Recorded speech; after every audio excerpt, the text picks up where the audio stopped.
1 second.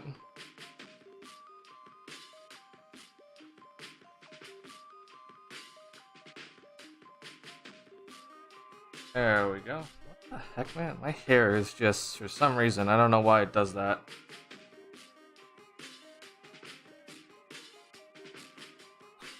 I'm keeping track of this. I'm not watching it right now, but I'm keeping track of this game here. I didn't think the Heat had a chance in this one, but suddenly the Heat look like they actually have a chance here. But I wanted to see the Heat lose this one, but we'll see. It looks like the Knicks just went up here, but keep track of that for me. Let me know what the score of that one's going to be, okay? All right. Let's see here. I think the obvious thing we need to talk about is the awful offense yet again. It just continues to be the same old story for this Bulls team. They can't continue to shoot this poorly and continue to run this entirely stupid offense that doesn't generate enough points. It's all about shot selection and offensive scheme, man. It's all it is at the end of the day. We're looking at this being the difference. This is all it is it's this. This is the biggest difference in the game. One team made 23s, the other team attempted 23 threes. I mean, that's the end of the story. If by my count, this could have changed in the last minute 30. I did not watch the last minute 30 here, but if we're gonna go strictly off the second half, by my count, the Bulls took 11 threes in the second half, and the Phoenix Suns made 12 threes. Let's just count it. 1, 2, 3, 4, 5, 6, 7, 8, 9, 10, 11, 12. Yeah, the Phoenix Suns made 12 threes in that second half. The Bulls attempted 11 threes. Like, if we're gonna be chalking this up to like, okay, what lost the Bulls this game, and this is it. This is how it's gonna continue to go unless something changes. And I continue to say that this team and Billy Donovan, they continue to run the 90s style offense, and it's driving me insane. I was reached out to somebody to make a video for their channel about how the Bulls, their offense has changed since the All-Star break, and I'm almost at the point now to say that there's been no change. To me, it seems like it's the exact same offense, and in any case, this is honestly worse because we attempted 23 threes tonight, which is below our average for the season of 28, right? So I'm still willing to make that video because there is a few things that I can talk about, but honestly, at the end of the day, there's no change. There's no change in this Bulls offense, really, at the end of the day, that is significant enough to the point where we're looking at something different. It's been a lot of the same old story with this Bulls team, and it's getting old.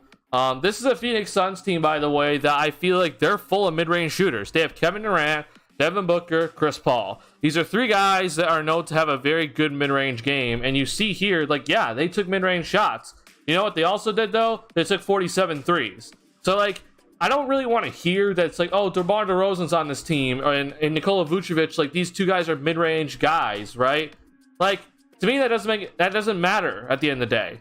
It truly just does not matter at the end of the day. You see a team like the Phoenix Suns that are full of mid-range masters still put up 47 threes at the end of the day. The Bulls, they're full of mid-range masters. They put up 23 threes at the end of the day. Like, it's pure garbage. And I'm sick and tired of it right now. Devin Booker killed us. He just went off in this one. KD had yet just another solid, a very efficient but not shoot a lot of shots game as he did against the Hornets, and he killed us. And we didn't see Chris Paul really do anything until that fourth quarter where he started hitting some threes. It's like, this is how it goes with this Phoenix Suns team. So, like I said earlier, that I did not expect. I didn't expect the Bulls to win this one. I appreciate the Bulls kept it close. They played, I think, a solid 42-ish minutes of this game. Just at the end of the game, you see that if Durant, Booker, and CP3 are out there, they're going to close it out, which they did. So good job by the Phoenix Suns. They came in and just absolutely did their job. Bulls kind of struggled, unfortunately, down the stretch, which was expected. And I'm even going to say this, guys. That third quarter by the Bulls, to me, is where they lost the game, and it's because of this right here. Like, to me, what makes absolutely no sense is this. Like, yeah, you made it, but this made no sense. You took what, 1, 2, 3, 4, 5, 6 threes in that second quarter. Not many shots in the paint right here. Like it's the shot chart looks awful, and then you compare it to the Phoenix Suns, who took, I believe, only 4 mid-range shots, and they were getting stuff in the paint, obviously shooting a bunch of threes, right? That's where the Bulls lost this game. Oh, that's second quarter, my bad. This is the third quarter. Even worse for the Bulls in the third quarter. This is the third quarter. Mid-range, mid-range, mid-range, mid-range, mid-range. Only 4 threes attempted. Couldn't make any shots at the paint. Look at the Phoenix Suns, just launching threes everywhere you look. It's just it's the difference at the end of the day. It's just a straight up difference with this team. So, yeah, I don't think there's anything really to be upset about. I do think we could take some positives away, but at the end of the day, you just move on. Second half, they both blown. I wouldn't say the Bulls got blown out like in this game. I do think the Bulls got blown out in that second half for sure. But yeah, this wasn't necessarily a blowout in my opinion. Just kind of sucked.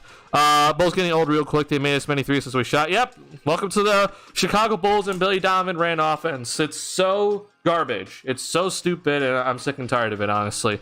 Can't expect to win or contend it / compete as the front office was preaching. Also continuity.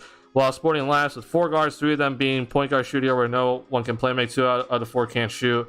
And then Pikachu's surprise face when you get valued on offensive boards.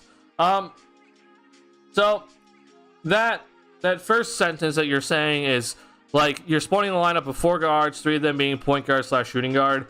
I disagree with that because we've seen a lot of lineups out there that is strictly just point guard / shooting guard, right? But the biggest thing is they can all shoot the damn 3 ball. They can all attack the paint very well. But unfortunately for this Bulls team, the only guy that can do that on this team is Zach. And it's like, what is this Bulls team gonna do? So, yeah.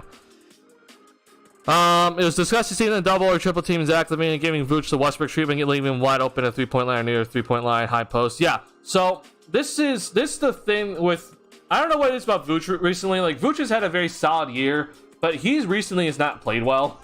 Like it hasn't been a good recent stretch for him. But to me, what I don't understand is what are these shots? This is the part that I'm very confused with Vooch. These shots right here make no sense. I know that he's a dude that had, like, before he came to the Bulls and, you know, his first year with the Bulls, like, he's been a guy that has relied on the mid-range. I'm aware that this is something that's like a big part of his game. But this right here needs to go away. This just has to go away. And I don't know why it's not. Like, instead of you taking this, you need to step back here. Like, just step back, and shoot the 3 ball instead. But he's hell-bent on shooting mid-range, and I'm even gonna go ahead and just pull this up here. Like, this is the part that I think that is pretty mind-boggling when it comes to Vucevic's shot chart at the end of the day. Like,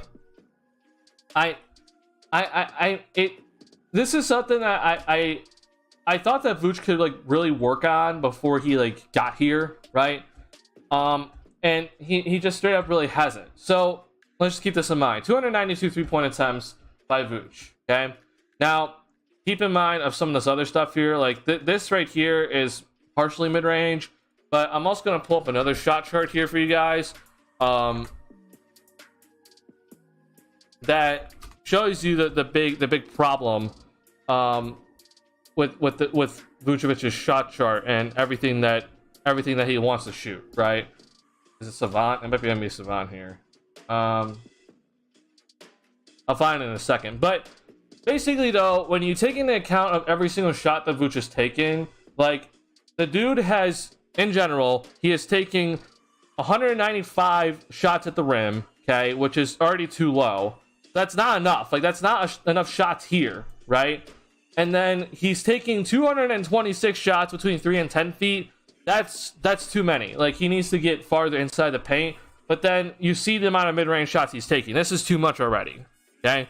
The fact that he's taking 62 of these, like, in between 16 feet and 3 is ridiculous. And he needs to just go out and shoot more here. Now, if you actually take in the fact of what is considered mid-range from, you know, the NBA, like, he is taking more mid-range shots than 3-point shots in his time with the Bulls this season. That's bad already. And then you combine all of this right here compared to this, he's taking more mid-range shots than he's taking shots at the rim this season, which is, again, that's bad. That can't happen. So it just shows you how backwards Vucevic's game is. His game is very much still like early 2000s, right? It's like early 2000s offense for him, and I don't necessarily blame him because that's what he grew up and was developed into. Like he came into this game in like early 2000s, or like I guess at the end of the first decade of the 2000s, and then the game suddenly shifted when he was here, right? That then has, you know, carried over into his time with the Magic when he was an all-star, and then his time here.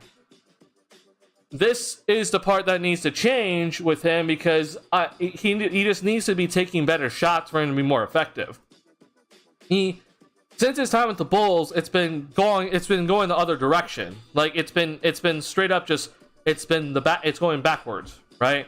So in his time with the Magic, like this, let's just look at here. His last season, like with the Magic, shooting 6 per game, and then it suddenly it drops, right? That's obviously due to like lack of shot attempts, but it's also just shows you how backwards the Bulls offense is. So this is the part that I think just really needs to change.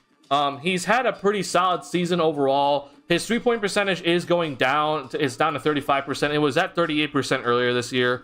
35% isn't horrible though, but it is going down, which is definitely not great. And he's obviously shooting a better percentage from the field in general, like, you know, compared to 47% last season, it's at 51% this year.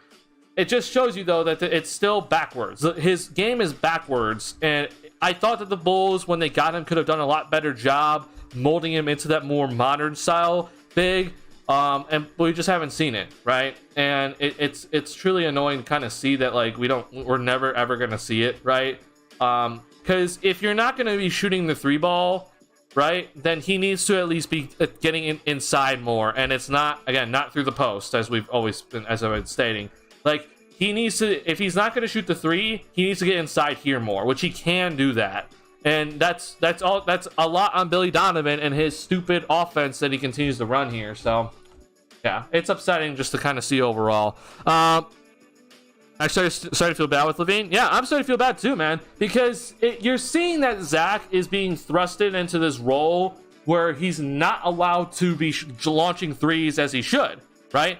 That's the part that I'm like, I'm gonna bring up a play. I'm gonna bring up my YouTube TV, but look, you see it with this Suns team that Devin Booker is allowed to shoot 10 threes, just kind of just whenever, right? Devin Booker put up 10 threes, and this is Devin Booker, who again is a very good mid-range shooter. Like he obviously has that mid-range in his bag, but we see here he's shooting 6.2 per game. That's obviously lower than Zach's, but like he's allowed to like just kind of do whatever, right, in the offense. And we see with Zach here, he only took 7, and he had some open looks he probably should have knocked down today. But there was a lot of moments that I'm like, I wish he could just launch it, right? I just want to see Zach just launch it, because the Bulls aren't going to get a better shot in the possession. But if he launches it, everyone's saying bad shot, and Billy Donovan's going to be upset at him, saying like that's a bad shot, and it's like that wasn't a bad shot. That's what we should be shooting instead. So it is what it is. Now, mind you, DeRozan, he had a good game. Like I'm not going to say 13 of 18 is bad, but in this third quarter, guys, this is the part that I think is it's so stupid just to look at. Like, you see all these shots here. All these shots that were made in this third quarter were by LaVine or DeRozan, okay? And you see that none of them were a three-point shot, except for this one out here by DeRozan at the beginning of the quarter, okay? But everything else, every other shot made by the Bulls in that third quarter was by LaVine or DeRozan. I don't even know who the other person was. But, you see here, it's all mid-range, right? Mid-range, mid-range, mid-range, mid-range. This is a P-Will pull-up 19-footer. Like, it's all backwards, right? And we saw Zach, I don't know if did he take a 3 in this quarter? I'm not even sure if he took it or not. Let's see.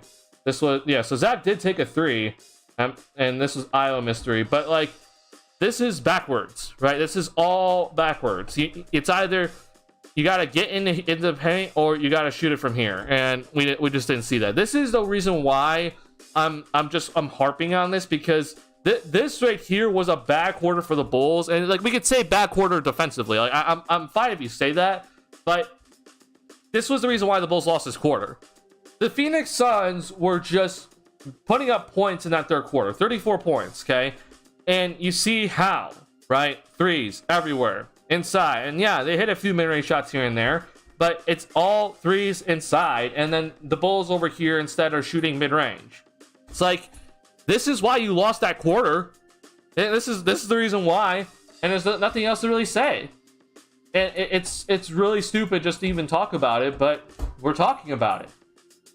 I don't know why the fourth quarter is not. It says OT for some reason, but yeah. It's really annoying. Vooch had a late air ball, kind of kill momentum. I mean, he should make it though. Yeah.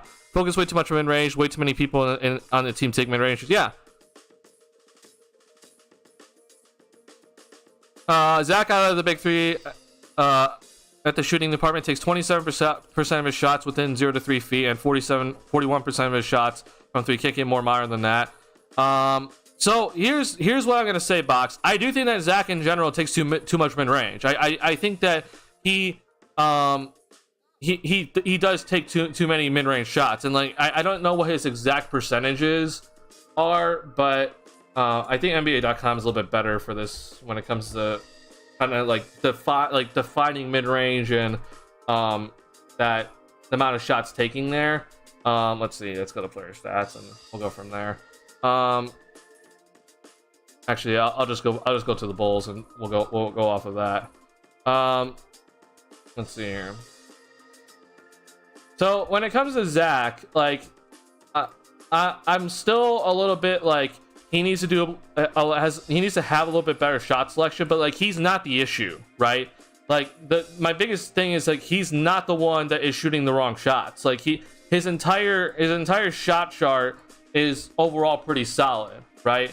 So when you look at this though, like you see that he is like what's considered mid-range. He still is taking like a pretty decent chunk, but restricted area is 309, and then above the break three is at 372, right?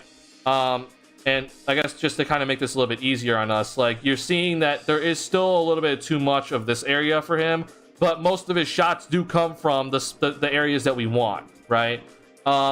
So I do want to see this go down, but like I'm not the guy to be like, yeah, he needs to want to kind of change his shot chart overall. Like yeah, it would help if you would shoot more threes, but like I'm not going to be the one that's going to be like really harping on it, right? It's the everyone else on this team that needs to change, right? It's not Zach at the end of the day. Zach could definitely help by changing it a little bit, but it's not you know, it's not too drastic to the point where I'm like, okay, if Zach changes, then all of a sudden the Bulls offense is going to change drastically, right? You see here that like obviously he shoots mid-range as every star would, but it's not as many, right? He gets into the paint a ton and then launches a ton of threes, as he should. But you can definitely take away a few of these, you know, like long twos, but yeah, again, at the end of the day, it's not going to change too much because again, a lot of shots in the paint, a lot of shots from three. That's what we want to see from Zach. So yeah, we need to sell DeMar Vooch. I agree. DeMar 70% of shots within 0 to 3 feet, 27%, 10 to 16, 33% of 16 to 21. Yep. And then Vooch 22% of his shots from 0 to 3, 25 within 3 to 10, and 32%. Yeah, makes sense. It makes total sense. Also in last games, he was like every time Zach creates a good shot for Vooch, he somehow either fumbles the ball or just bricks it. That's the thing I've been saying with Vooch. I don't know what it's like. It hasn't just been like the since the All-Star break with Vooch. Like he I think during February wasn't necessarily having that great of a month. And I don't know what it was. It suddenly just seems like he's slow to catching the ball when he needs to catch it. Like I feel like it's honestly, it's not just Zach setting him up. It's like everybody that has set him up for like a pretty decent look at the rim or just an open look in general. He's fumbling the ball. And this is something that we're not used to with Vooch. Like this is something that Vooch has like been known for, which is having like a reliable, being reliable with his hands, right? And I don't know, it just suddenly it's not looking too great. His February wasn't actually that bad. His March obviously has only been one game, which is that Detroit game, which was pretty awful for him, and then obviously tonight. His February wasn't awful. Let's see.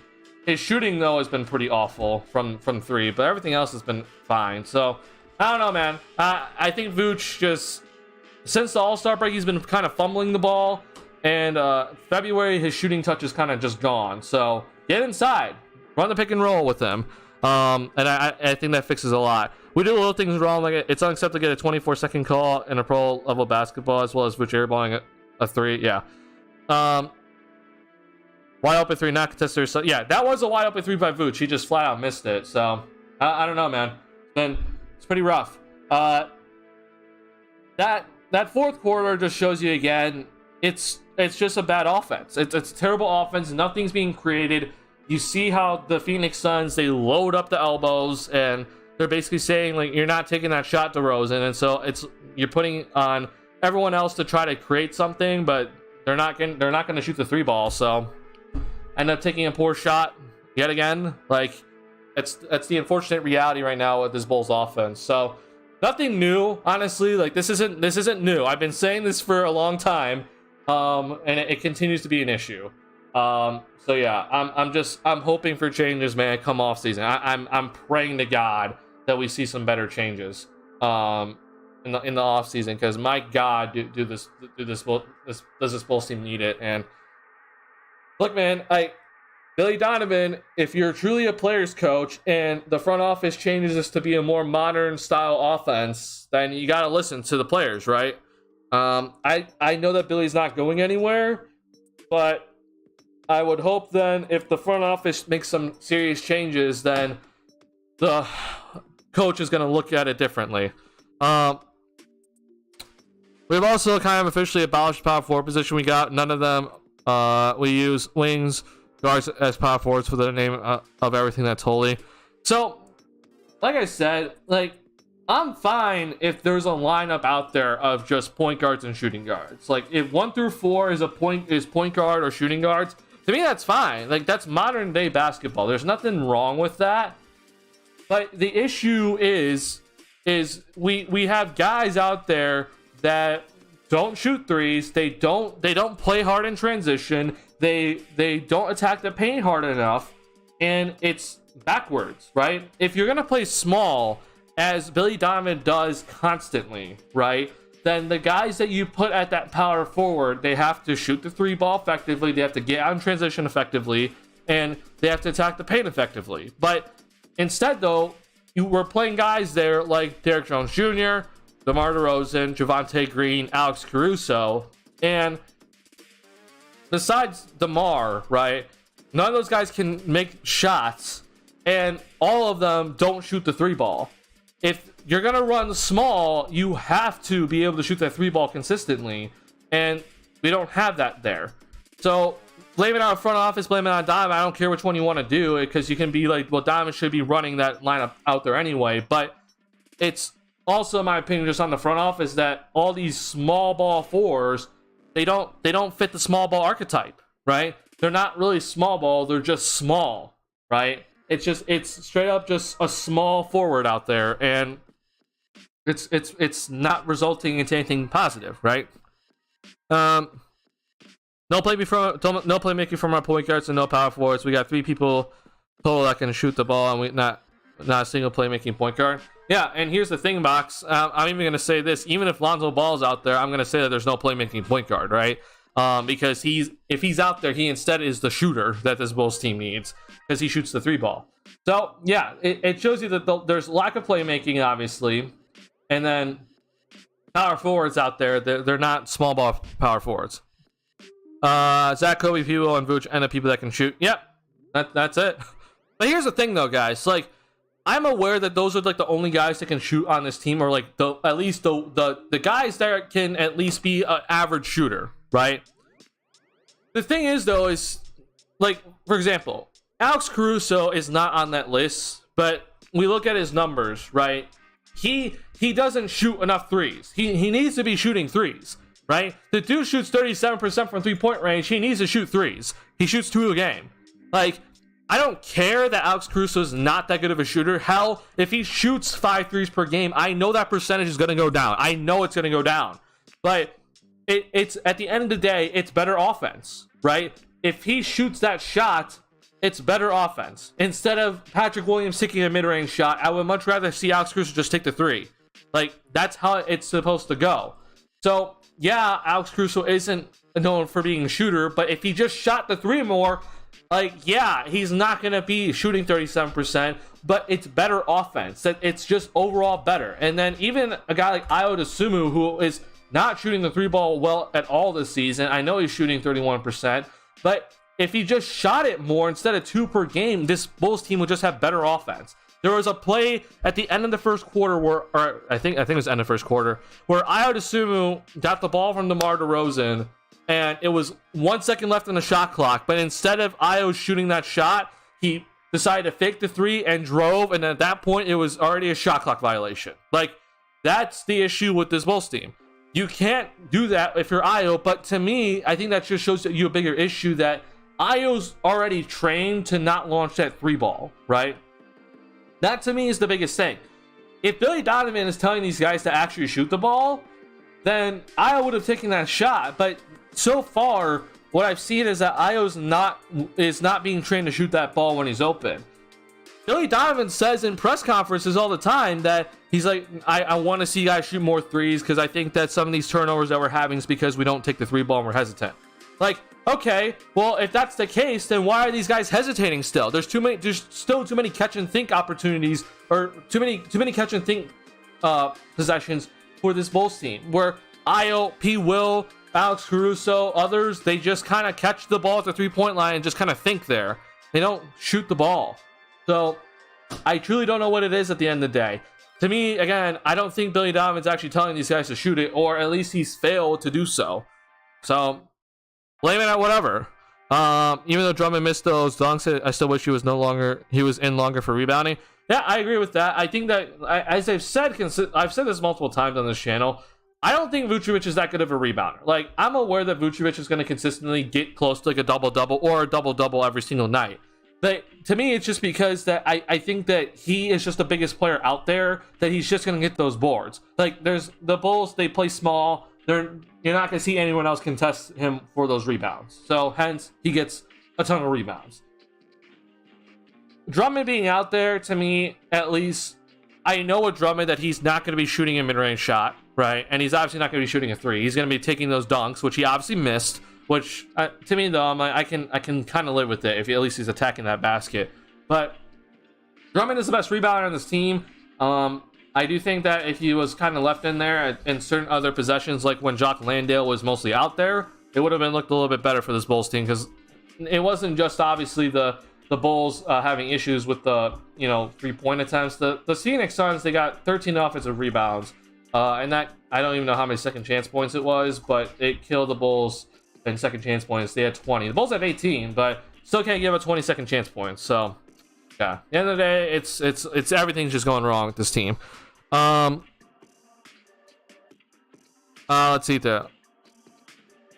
His rebound doesn't make up for his stupid fouls and turnovers. He is bonehead, and I mean, he was averaging 18.6 rebounds, 2 steals, 2 blocks, and the Pistons traded him for a bag of chips. Well, I'm aware of that trade happening. I think that was more of a contract issue, though, and why no one's gonna accept no one's gonna trade anything for Drummond when he was on the last year of his deal, right? Like, that's not gonna happen. Drummond's power to kill the team's rhythm in 2 to 3 minutes. He has done it multiple times. Main problem is he just can't stick to his strengths, run to the rim, rebound the ball at the end. Yeah, I do agree that Drummond sometimes will get out of his, or try to do too much, right? He'll get out of his game and do things that aren't necessary, like try to cross over his dude. But, I mean, at the end of the day, he's taking the analytically better shot, so I'm not going to be too upset about it. Also, rebounding is awful with the Bulls. It is. It's just only recently, though, Noel. That's the thing. Like, if I feel like everyone kind of thinks that this Bulls team is just terrible rebounding. They're really not. Like, they're actually not. So if we're gonna go off of what this Bulls team does, okay, like if we're gonna actually look at some of the advanced box score stuff here, like let's see, no, that's not it. Where is it? Is it tracking, or no? Maybe it's defensive dashboard. Nope, that's not it either. Hold on, I don't.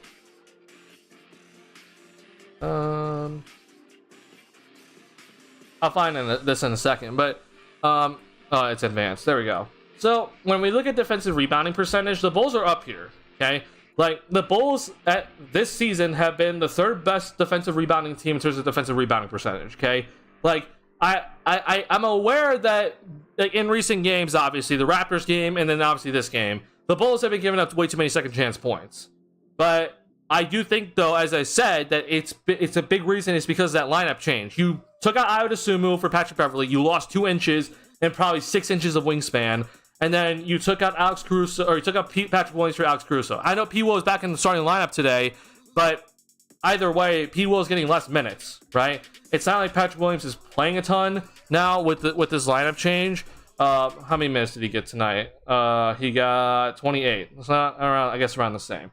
But we're seeing a lot more of Alex Caruso and Patrick Beverley in the same lineup, and that's killing the Bulls, right? I know it doesn't seem like it should, but that lineup switch, you lost basically 6 inches off your starting lineup just from that lineup switch. So I do think that's playing a big part of it, of why this Bulls team recently has sucked on the defensive rebounding. But obviously the team just needs to do better.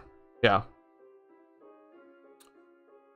I think it always existed, but the team's just figured it out. No, I disagree. No, this Bulls team, like I said, this Bulls team has been perfectly fine when it comes to defensive rebounding this entire season, okay? It's not just one thing that suddenly this Bulls team suddenly sucks when it comes to defensive rebound. Like, they've been perfectly fine.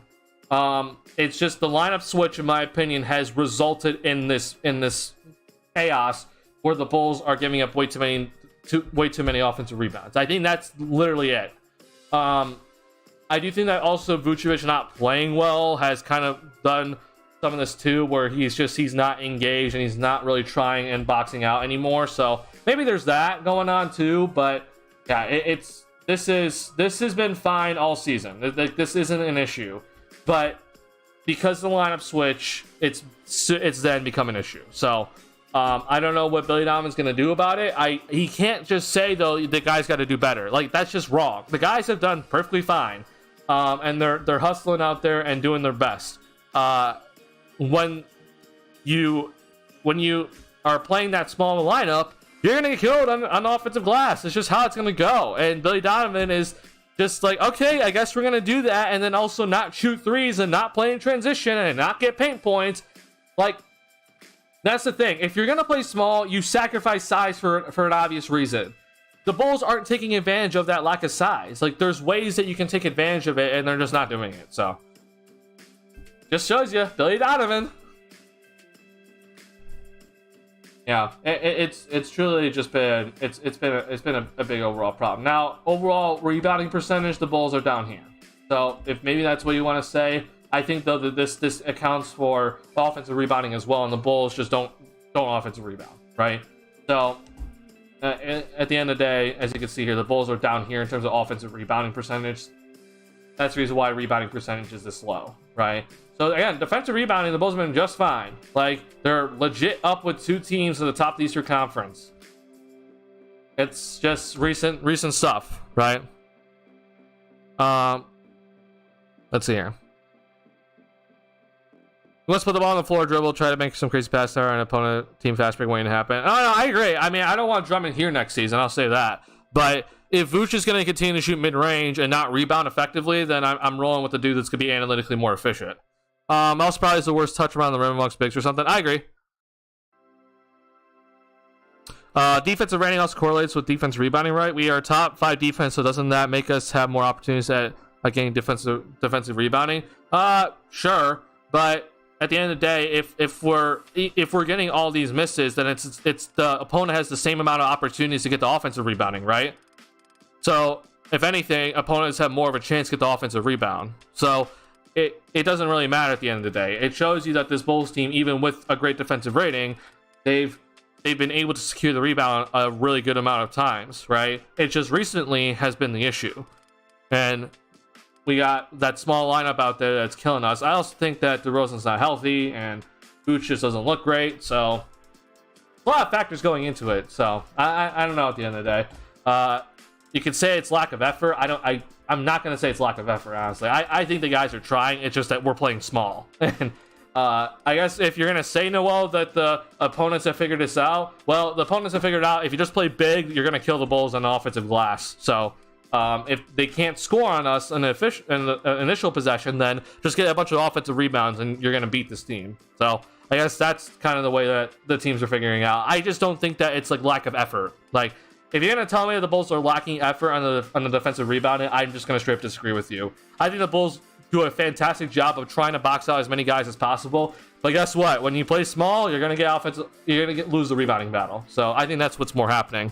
So yeah, Box. I agree with you, Box, about Drummond and his. You know, he makes some stupid decisions. Hence why he really shouldn't be starting. I just think that if Vooch is gonna be this bad, like. This was an awful game from Vooch. Like, this was just straight up garbage. So I don't really know what's going on with him. But if he's gonna be this bad, then I'm not gonna be upset with Drummond being out there because he's a better rebounder at the end of the day. And if you're wondering about this, like, I gotta figure out. I'll go to teams again. So. When we look at like overall team stats, like let's go down. Let's go to the Bulls here. I think this is something that I think it's overall like really interesting to look at. Like, if you look at advanced for these guys, like. This isn't it. There's a stat here. Oh, let me actually here. I got it. Hold on. Give me 1 second. Miscellaneous. It might be miscellaneous.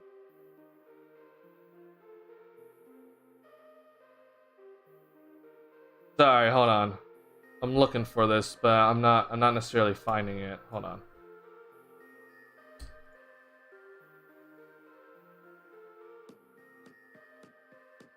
Might be tracking. Never mind. Okay. Anyway, there's this stat that shows like percentile with like rebounding. Maybe it's not even on NBA.com, but like I wrote an article about how what Drummond could do for this Bulls team, and one of the things that I was big on was, okay. When it comes to offense defensive rebounding, offensive rebounding percentage, like you see here that with Vooch on the court, like the team is overall pretty solid. But what Drummond could bring was a lot more like a better in general just rebounding guy. I'm trying to figure out where exactly this is. Maybe it's just a defensive rebounding percentage. Honestly, I'm trying to figure this out.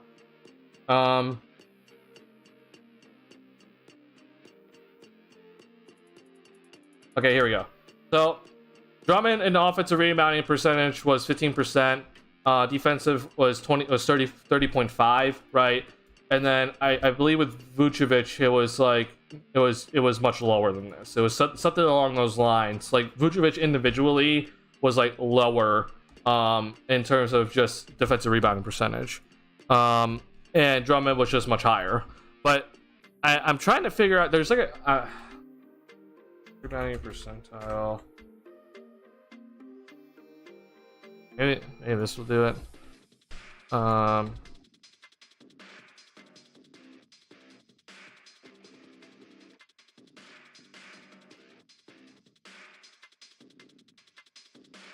Okay, never mind. I don't even know. I don't know how this site works, but like if you look at overall like Drummond's percentile in terms of his rebounding, it's much higher than compared to Vooch. So yeah, I don't know what. Maybe we need to play Drummond more, but he did play. I think already like he played a significant amount of minutes tonight. So like that's not something I need to like really see more of. I just if Vooch is struggling this bad, then you know I wouldn't mind him being out there at the end of the day, right? Yeah, Drummond played 15. That's like the max that Drummond should be playing anyway. So yeah, forget what I'm saying.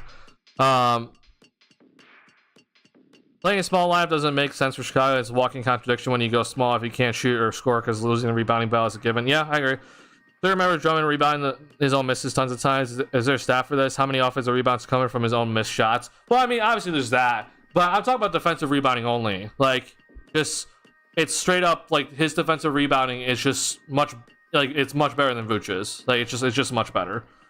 Forget offensive rebounding. So not a lot, Mob. Just want us to trade DeMar and Vooch. Well, I mean, look, man, we can still trade DeMar at least. I don't know if we could trade Vooch. We'll see about that. Roster construction just looks worse as the season progresses. It does. It truly does, and I'm not afraid to say that. I think when Drummond, he doesn't bring a lot to the table. It's rebound or bust like Tristan Thompson and steroids. Kenny is not a very good defender. He's bottom tier as a rim protector. So I'm gonna disagree with you in terms of like he's Tristan Thompson, because what Drummond does bring is that you can switch everything with him out there on the floor. I'm not saying it's like the best thing to do, but you couldn't do that with Tristan Thompson, right? Like Tristan Thompson cannot switch onto a guard and then force him to go one way. I'm not saying Drummond can stay in front of anybody. I'm just saying that at least Drummond can move his feet enough to the point where I can switch the pick and roll and then he can push someone to go one way. He can also, in my opinion, defend the pick and roll better. I'm not saying he's a rim protector. I'm just saying that his ability to cover more ground is more effective in the pick and roll compared to Tristan Thompson, right? Tristan Thompson was not by no means a rim protector defender whatsoever. He was strictly just a rebounder out there. Drummond, at the very least, his mobility is at least more effective than Tristan Thompson. But I do agree that the games are similar in terms of that they just rely on rebounding, right? Which, I mean, at the end of the day, you see a lot of backup big men like this. Again, I'm not saying to start Drummond. I'm just saying that rebounding-wise, if the Bulls are struggling rebounding and Vooch is out there, putting in Drummond over Vooch might not be a horrible decision, just to kind of regather the rebounding and the boards again. But don't leave him out there for too long. Like 15 minutes is fine. Like even honestly, I can lower those minutes at the end of the day. I'll personally give Whiteside, even though he was lazy and is older, a chance for Drummond. That's how low I'm holding Drummond. At least nobody was actively trying to go up against Whiteside guarding the paint. With Whiteside, my biggest issue with him is obviously like the lack of effort. His rim protection, I do think, is very, very solid. I'll say that. But I think in today's modern style, like there's no way in hell I'm running Whiteside out there. He's just too slow-footed for me to even put him out there. He tried to be the backup big man for the Utah Jazz, and that really didn't work out too well. So if he wasn't going to back up Rudy Gobert, which I think was like it's a very similar style that you play with Gobert with Whiteside. Obviously, Gobert is just much better. If he can't be effective in that system, I just don't know where he's going to be effective at anywhere. So yeah, to me, with Hassan Whiteside, like good rim protection, but that's it. Like I think he's just too slow-footed to be in the modern style, because he doesn't bring anything else on the offensive end at all. So yeah, but yeah, I mean, we're talking about a backup center role at the end of the day, which is not important really. Like if there's any position in the NBA that you should not be talking about, it's the backup center role, because that should be a role that you don't throw any money at. You just give it to someone that can at the very least rebound and make layups. And we know with Drummond, while he has this low IQ, does weird decisions and makes just the play that should not be made, he at least can rebound and make layups. So that's all we want from a backup center, honestly. Yeah, that's honestly it. That he was lazy, could have a way better career. Yeah, I think with Whiteside, I do think the hype was a little bit too much. Like he had that game against the Bulls, if you remember. Like he had like 13 blocks or something.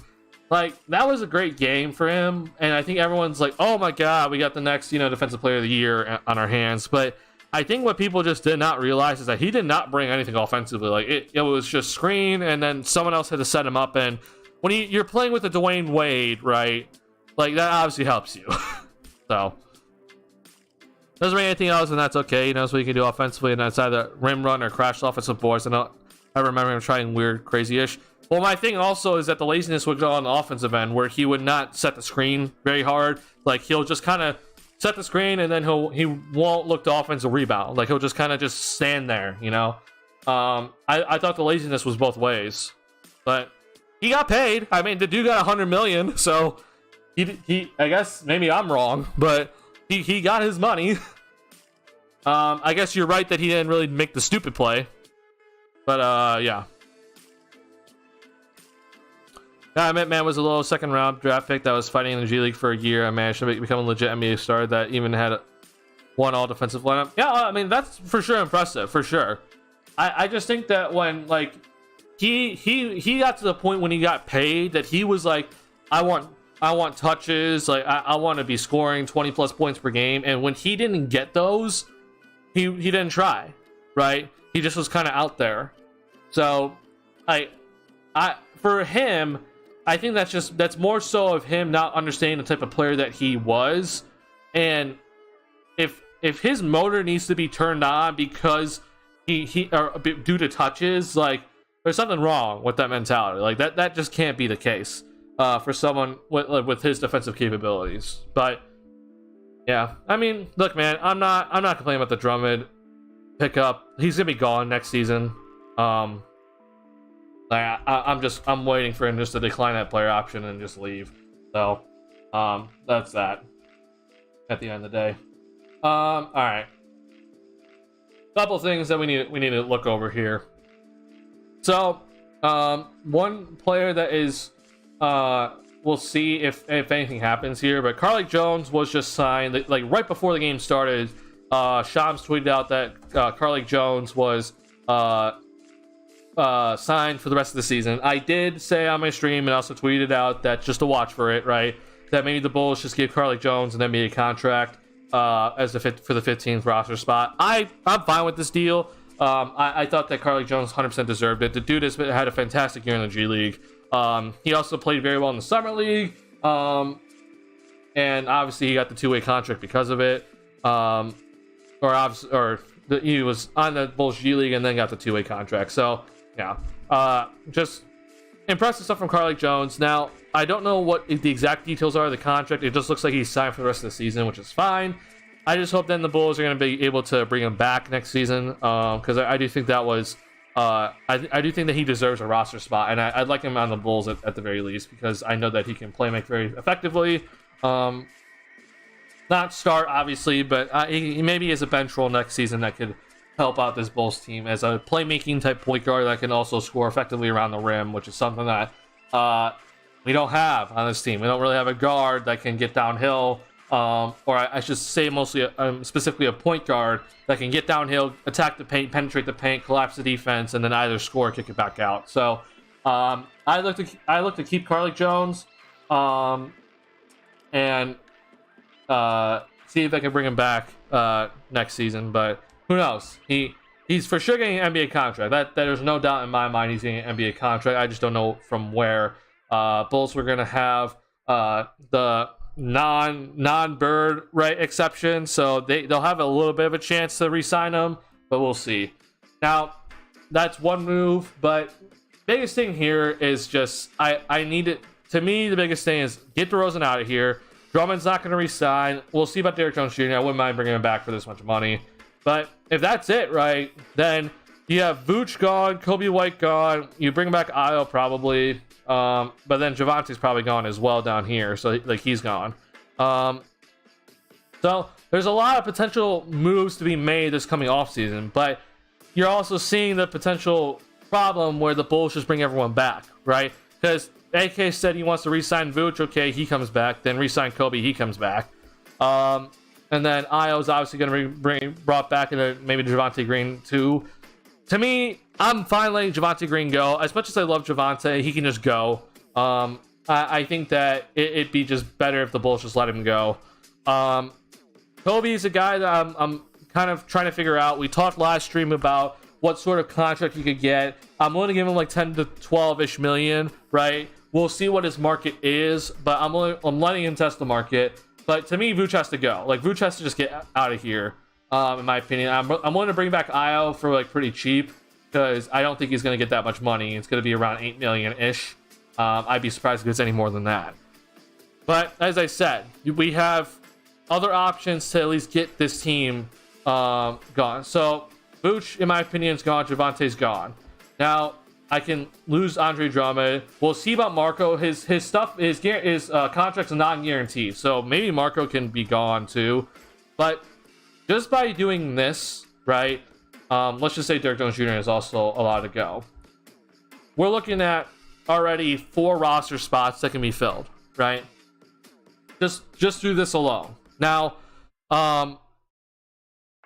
another potential guy that could be gone is Patrick Beverley. We'll see. I'd like to bring him back though. But just through that, we're looking at already a completely different team. Okay. To me though, if DeRozan then goes, then we're officially moving out of this 90s play style, right? We can move on from the stupid play style that is just the epitome of this season, and then we can officially start moving towards more modern centric style of play. And I'm at the point now where I'm willing to like go ahead and start talking to you guys about potential free agents that kind of fit that modern style better. And if the Bulls could be able to get someone like them, right? And we can start going through this sort of thing together. His Miami stints were bad, 14 points, 12 rebounds. Yeah. Like I said, his Miami stints, he got that 100 million, but then that quickly went away, right? Would you bring back next season? So yeah. I'm gonna go through who I'm bringing back, and we can talk about that very quickly.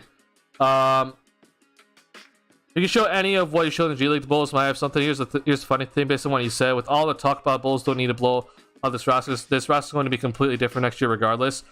So we'll see, Lot Mob. Like, to me, I think that like when I hear rebuild blow up, like that means you're trading Zach, right?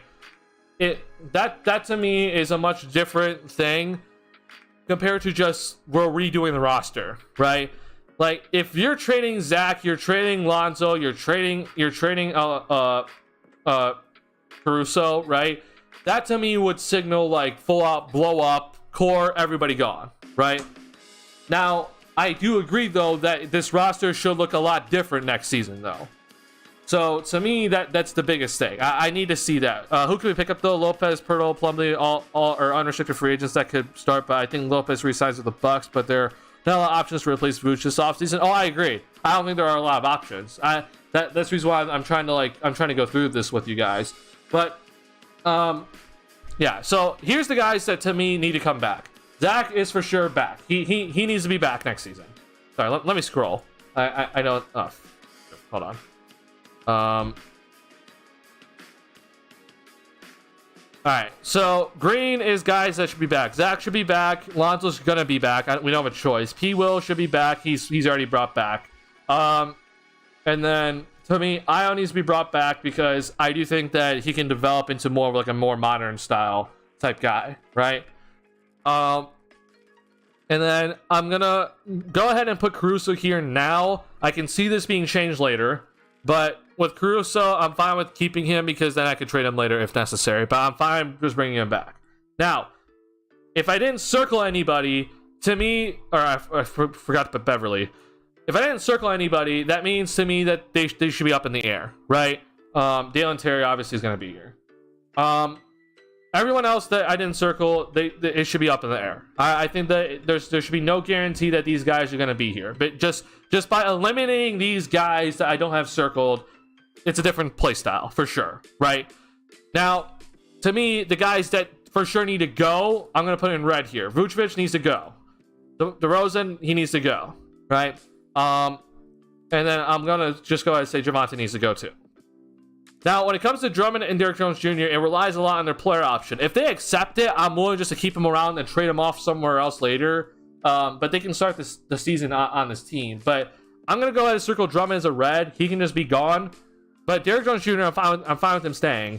We can just go ahead and move him. Now, Marco's a guy that I'm very much confused on, right? I don't know what's going to be happening with him. I do think that the Bulls kind of messed up by not signing him to a two-way contract when he was gonna be a draft and stash and then come on over, right? That to me was a mess up by AK, I guess. It's not the biggest mess up in the world, though. I mean, hell, it's a second round pick. But to me, though, if he's gonna be taking up a roster spot, he can go. Like I said, none of his money's guaranteed for next season, right? He's not guaranteed any money. If we just go ahead and waive him, gone, right? It does not have any sort of effect on the cap, right? So that's fine if he can go, but I'm just gonna kind of put him in the I don't know mode. So the guys that I'm questioning right now is obviously Kobe due to his contract stuff. I'm gonna put Carly Jones here because, as I said, I do think he deserves a roster spot. I like to have him next season, but if there's another point guard out there that we can go get, you take him.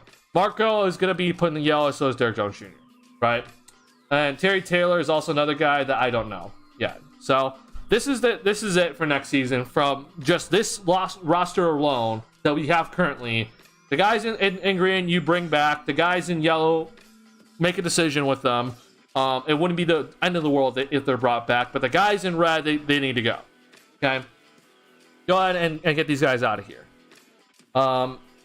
Now, to replace the guys that we circled in red, this is what we're looking at in 2023 free agency. Biggest thing for me is that DeMar DeRozan to me has to be top priority, right? This guy needs to go because you see here the Bulls only have $11 million in projected cap space this upcoming offseason, and that's with everybody that is listed under these cap holds right here just completely being negated, right? That's basically saying that everybody that is a free agent the Bulls do not bring back, then the Bulls are going to have $11 million in cap space. If DeMar DeRozan's traded, then that goes away, right? Like then suddenly we have close to $30 million in cap space, and that's, without even talking about this right here, right? Because even though it says the Bulls have $11 million, in all honesty, the Bulls don't, because the cap holds here count towards that cap, hence then all this counts, right? Kobe White's qualifying offer, it counts. So the Bulls don't have any cap space right now as we speak for next season. But if DeMar DeRozan's traded, that's a different story, right? We need to find a definite number one. We obviously keep Zach. I'm keeping Caruso, P.O. Dale, and probably Kobe. If he doesn't get a crazy offer, I don't want to give him more than 12 mil. I agree. Zach, Dale, and P.O. Caruso. I'd love to keep Javante. That ain't happening in Pat and Zoe. Beverly, Caruso, we keeping all the guards that can't play, make, or shoot again. I don't like keeping all three of them, although I like them. We can't afford having 3 point guards / shooting guards that can't / won't shoot. So my thing is, Box, I'm keeping Caruso because I can trade him later, right? I guess we could just trade him in the offseason, but like if we can't find a trade for him in the offseason, then I'd trade him later, right? It's fine with him coming back. Like I feel like that's fine. DeMar DeRozan's number one guy needs to be shipped out here. I agree. Zach would probably demand a trade if we get rid of DeMar Vuce and not get different All-Stars in return. He immediately threatened to leave for age because he wanted an All-Star teammate. Here's what I'm gonna say about that. I think that Zach is starting to understand that this team, the way it's constructed right now, is going nowhere as is, right? Like it is more detrimental if the team just decides that we're just gonna stay put than it is if they go ahead and get rid of DeRozan and Vooch, right? Like I think that he can figure out like, okay, if DeRozan and Vooch are gone and we bring in some other guys that are better, hopefully Lonzo's healthy, but I think he can kind of see that there is at least some sort of potential with Patrick Williams, and then maybe someone else that is brought in. Sure, I'm aware that Zach could demand a trade, but at the end of the day, here's the thing: it's not like he has like a no trade clause or anything, and also he doesn't have the leverage, right? Zach's not a guy that's going to be sitting out games if he's upset with how things are going, right? The Bulls have all the leverage in the situation. They have him under contract for at least the next 3 seasons, player option in his 5th year, right? So he has no leverage. He just has no leverage. So if he's gonna be upset, then I'm like, fine, be upset. But come 2024, I guarantee you're gonna be happy that you stayed here, right? Instead of being shipped off to some team that you have no control of where you're gonna go, right? So I think that in the end, sure, Zach might not like DeRozan being gone or Vooch being gone, but it's more so than he's gonna figure out like, okay, he doesn't have the leverage, right? He just straight up does not have the leverage in this scenario, right?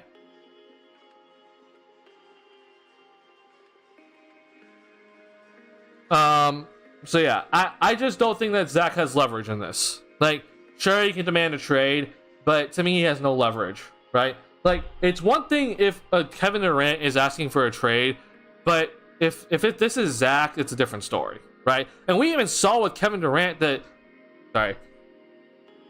we even saw with KD that he got denied, right? KD asked for that trade in the offseason, and then he got denied. And eventually then happened with then Kyrie Irving being traded. So, I mean, things change, I'm aware, but like, I feel like what's happening now in the NBA is that you're starting to see, like, maybe there are stars that are like disgruntled, right? But unless you're like a top tier superstar, like, you're probably not getting moved, right? So sure, Zach might not be happy about this season. Honestly, though, there's a couple things I think come into play. There's clearly something going on between him and DeRozan. Like, I don't know who's the one, who's the two. There's something going on there. And if DeRozan's gone, he's back to being the number one for that season. Okay?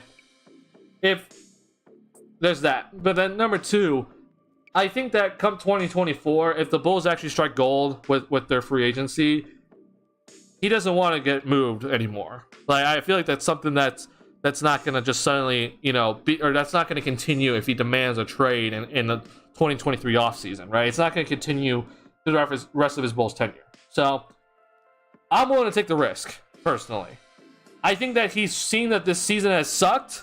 Like, it'd be one thing if, let's say, the Bulls, they were over 500 team, and this team had, 48 wins again, or somewhere around 48 wins, and they make the playoffs, they maybe get bounced in the first round, and then suddenly changes happen. I think that would be a big difference, right? Let's say the Bulls are like in the playoffs and like they're a 45 plus win team, and then they make changes, then yeah, I can really see Zach being pissed. But the fact that the Bulls are under 500 right now, with this team right now as is, the team has been mostly healthy throughout the entire season, except for obviously Lonzo. And we're at this point, I think that's a different story. What are we now? 20 and 35? 29 and 35. So this sucks. Like, it's straight up garbage. So I don't know, man. Zach just struck me as the type of guy that would sit out games to end an MSG, to send an MSG. I mean, the message was a message. I mean, the dude was in contract year, played multiple games injured. Zach's probably getting upset because the way we play and the players around him doesn't really help him try to get 100% out of him. So here's the thing, guys. I'm even willing to bet this. I think that if the team stays put, right, I think there's a higher chance if the team stays put that Zach would actually ask for a trade, and more likely in that scenario than if they start making changes and trade DeRozan off, right? I'm actually willing to bet that, because right now Zach's being thrown into this role that is not his play style, right? He is being asked to do a lot. He's being asked to play make. He's being asked to do all sorts of things that it's like, instead of just being him going out there and score, which is what he's supposed to do, he's being asked to be like the second/third option, but get guys involved and then start shooting some shots, but also being in plays that are not supposed to help him. Like, I think there's a bigger chance that if the Bulls stay put and they continue to suck, that he has a higher chance of asking for a trade than if the Bulls start making changes. So I don't know how much he has, talked with the front office. There's obviously some stuff that when it comes to the front office and him, like, I don't know what's going to go on there. He might have some say, but I feel like if let's say in the exit meetings after the season, the front office tells him, look, we're probably trading DeRozan, just be prepared for it. We're not looking to trade you, and we're looking to get this team to be more modern centric, then I think that he'd accept that and be happier about that than if they told him, we're going to try to run it back next season and you're going to still be in the same role as you were this season. Like, I think he has a higher chance of asking for a trade. Now, I don't know if he asked for a trade in either scenario. I'm just saying that he's probably more upset with how things are this season than if the Bulls just look to move things. Last year, I saw this team as DeMar's team, and now I think it's Zach's team. We're heading that direction for sure. Uh, Zach would want them to improve the roster, allow them to flourish in their strengths. Yeah, I agree. It was Laz' illusion that made people think this is DeMar's team. You can't be DeMar's team in 2023 and be competitive. We were running in fast breaks like crazy, and we only had a couple of close call games that DeRozan luckily sealed Wizards' paces, and Lonzo got hurt, and we folded. Oh, no, I agree. I 100% agree. Zach's a dictionary, modern day yeah. No, yeah, dunks in three. Well, not just dunks, I should say. Like, Zach isn't necessarily dunking in the game anymore. It's more so paint points in threes, right? That's modern day style. And also, more recently, free throw line. He's done a good job getting to the free throw line recently. So, yeah, that's modern day style. And that's the result I get. I'm keeping him. You're seeing, though, with DeRozan that, like, when DeRozan signed here, I did not expect DeMar DeRozan to suddenly become the #1 option. And hell, I don't think anybody did, right? I think that we all thought that Zach was still going to be the #1, and then Vooch and DeRozan would figure out who's number 2 and who's number 3, right? I think that what people kind of are suddenly stuck on now is, as Bach said, we saw out of the gate, or not even out of the gate, like it was the start of the year when the Bulls were rolling, like into December and then start of January. Like it wasn't either DeRozan or Zach's team. It was both of them. Like both of them were doing just fine. I think people forget that Zach was like averaging like 26 points per game, and it was like right next to DeRozan in points per game at the start of the season, right? So like, it wasn't like there was like a pecking order just yet. It was like these two guys are both playing as if it's as if they're both the guy on the team. I don't think either should be the guy, but it wasn't as if DeRozan was the guy. Then Zach got injured, and then suddenly DeRozan took off, right? And so then we're looking at DeRozan being the guy. And that was then heading into All-Star break, where DeRozan is averaging 27 plus points per game. That has created this mirage that this is supposed to be DeRozan's team, but I feel like if, let's say, the roles were flipped, let's say DeRozan got injured and Zach was the one that was healthy, or this is a different story today, right? Because everyone says that this should be DeRozan's team, but you're seeing now that with DeMar DeRozan being your #1 option as the mid-range dude and guy that doesn't attack the paint, it leads to this sort of thing, right? It leads to this sort of garbage offense that is not modern day style, and you're going to lose a lot of games because your offense is stuck in the mud. Hence why I'm not saying that Zach should be the guy, obviously, but you need to run more through him, right? It can't be this much DeMar if you have a guy that is modern-centric in Zach, and he's the only guy that can really get you out of the mud in terms of your offense. Obviously, you need to go out and get a dude that is a #1 option, that is modern style, and does everything that this team needs it to do. But your #1 dude can't be DeMar DeRozan, because his offensive game is very much 90s, and you're going to just lose if that's the case. If you're going to solely rely on his mid-range mastery to win your games, you're just going to lose. And that's what's happening right now. So yeah, I hope that this is kind of a wake-up call for the front office and whatever. So I don't know, man. I don't know what's going to be happening moving forward. Like, I feel like as this continues to move on, like, I'm thinking the Bulls have a higher and higher chance of missing the playoffs now as each day goes by. And it's just because I'm seeing Washington start playing better, and then Atlanta is starting to kind of figure things out. And obviously the Raptors, they've won 7 of their last 8. So that's kind of the reason why I'm like, maybe there is a chance that this Bulls team doesn't make the playoffs. And if that does happen, then I truly hope we're seeing a big change then from the front office. Because that's going to really force front office to do a lot more things. Well,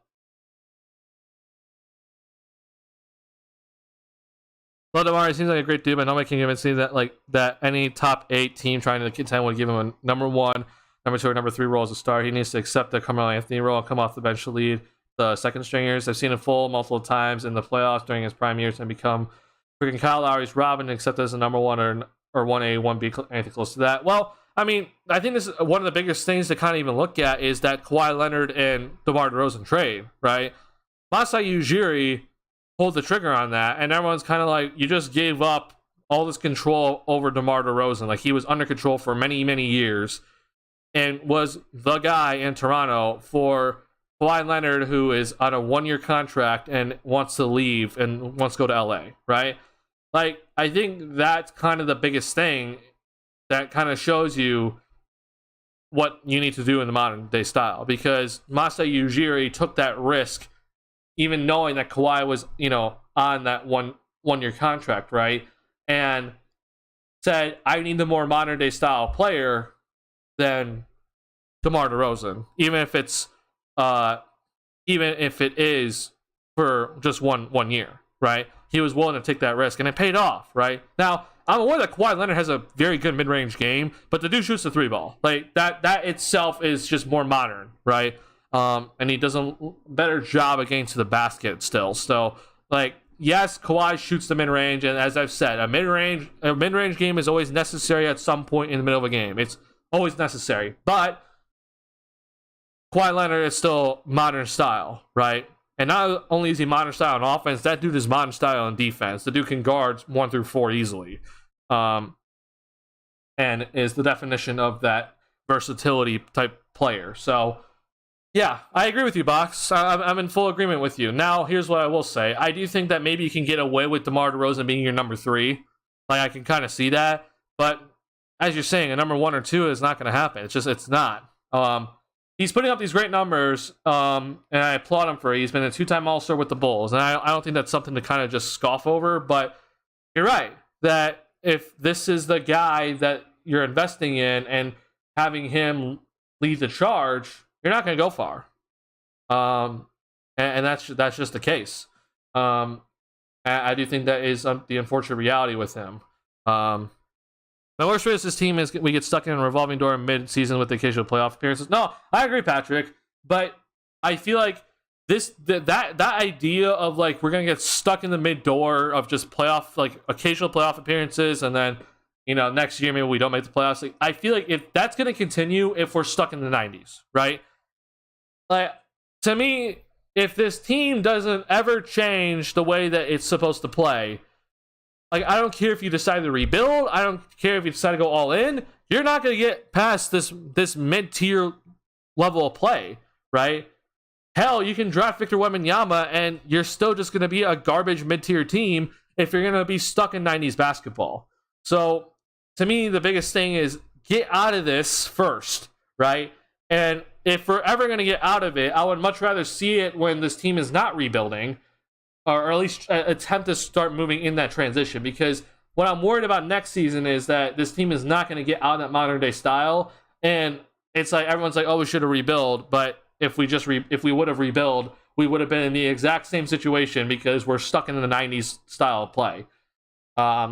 So I'm hoping that at least next season, if we trade DeRozan and we trade Vooch, at least then we get into more modern style of offense. Right? At least it would open some eyes to get to more modern style of play. If that happens, then, you know what? Figure it out from there. Like, if you want to decide to keep winning or decide to rebuild, that's fine. Figure it out. But I need to see them at least figure out a season where they're looking better in terms of their offense, because just one season of rebuilding under a 90s play style is going to ruin somebody. It's going to ruin that young player's career. They're going to be developed incorrectly, and they're going to be taught the wrong tendencies. They're going to be shooting analytically inefficient shots. That 1 year can't happen. So, to me, if there's ever going to be a year to kind of test it out of where we're more modern, it'd be under next season, right? And not under next season of rebuilding, and we have a young prospect in our hands, or even if it's just Patrick Williams, for example, and we're having him learn the wrong ways of basketball, right? Like, can you imagine if we somehow got Victor Wembanyama and we started to rebuild, and then we're telling him, all right, we're going to have you post up. We're going to have you post up every single time possible, and that's the way we're going to run our offense through you. Like, that's going to be the biggest, like, I don't know what to call it. That'd be the biggest tragedy ever if Victor Wembanyama got drafted to the Bulls and we have Billy Donovan at the helm and we're like, okay, we're gonna post you up every single time. Like,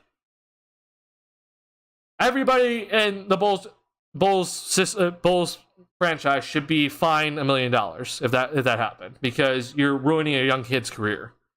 So I hope that that's something that doesn't happen.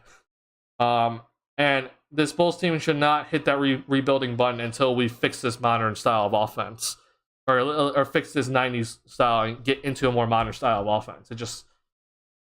I just can't even imagine. I don't want to think about it if we got Victor Wembanyama or Scoot Henderson and we're teaching him how to play 90s basketball. That would be something that I would never forgive the Bulls. And I truly don't want that to happen. So next season, I want to see at least the Bulls get into more modern style. So get rid of DeRozan, don't bring back Vooch, bring in more modern style players, and we'll see what then happens from there. Then if you want to rebuild, fine, I'm all for it. But yeah, not. I don't want to go into next season with 90s style of offense still in our pockets. That's going to drive me insane. All right, let's look at some of this stuff here, because we need to start looking at, okay, if let's say DeMar DeRozan gets traded somehow, let's say a team accepts all of his money, and we open up a ton of cap space. Let's start looking at some of these players out here that can help this Bulls team moving forward to a more modern style of offense. So one player that I'm interested in just kind of off the bat here is Gary Trent Jr., because I think that I'm not sure if he's going to deny this player option. Now, Gary Trent Jr., I don't think has had that great of a season. He's obviously, he's kind of in something like these weird... Oh, he's actually having a pretty good year. I didn't even realize this. He's having a really good year. Never mind then. Scrap that. But if he's somehow willing to come to the Bulls, that'd be nice. Because he's very modern. He's also a pretty underrated defender, in my opinion. Like trade DeMar and Vooch for someone like Shannon Sharp. Well, reminder, Vooch is not tradable unless it's a sign and trade in the offseason. He's going to be a free agent. So I don't think the Bulls are going to get anything in return for Vooch if they look to move on from him. If DeMar DeRozan's getting traded, I mean, I guess I could see Portland maybe being that team. If we get Shannon Sharp, that'd be an absolute steal. But yeah. Being either made or not bad enough is the Bulls' purgatory after the MJ Pippen era with a short break when we looked out into drafting D Rose. No, I agree. Yeah. I 100% agree. I'm just like, if we're going to rebuild and we're going to be stuck in 90s basketball, the rebuild means nothing. We're always going to suck then. So I want next season to at least just show me, if anything, like if nothing good comes out of that season, just show me that at least you're in modern day style basketball. Then I'm like, okay, go ahead and rebuild. But I'm not rebuilding now, because if you're going to rebuild and you're going to develop a guy incorrectly, it means nothing. Just try to be excusable. I would honestly trade DeMar plus Andre Drummond for Nurkic and Shannon Sharp. I do that trade in a heartbeat. I don't think the Blazers do that, though. Yeah, I don't think the Blazers do that. And then I'd also trade Nurkic, by the way. I don't want him on my team. But yeah, I do that in a heartbeat. I don't think the Blazers do it. Okay. Let's look at some other people here. It's kind of old school, so you're going to have to watch this style play for a couple of more years. No, I mean, here's the thing. Like, I don't think... It's not just about threes, okay? My biggest thing with this Bulls team is that they don't get into the paint enough, right? And I'm aware of Billy being kind of like old school, but it's not just about three-point shots. If this team is built better, right? More three-point shooters, no mid-range masters, no post-up players, right?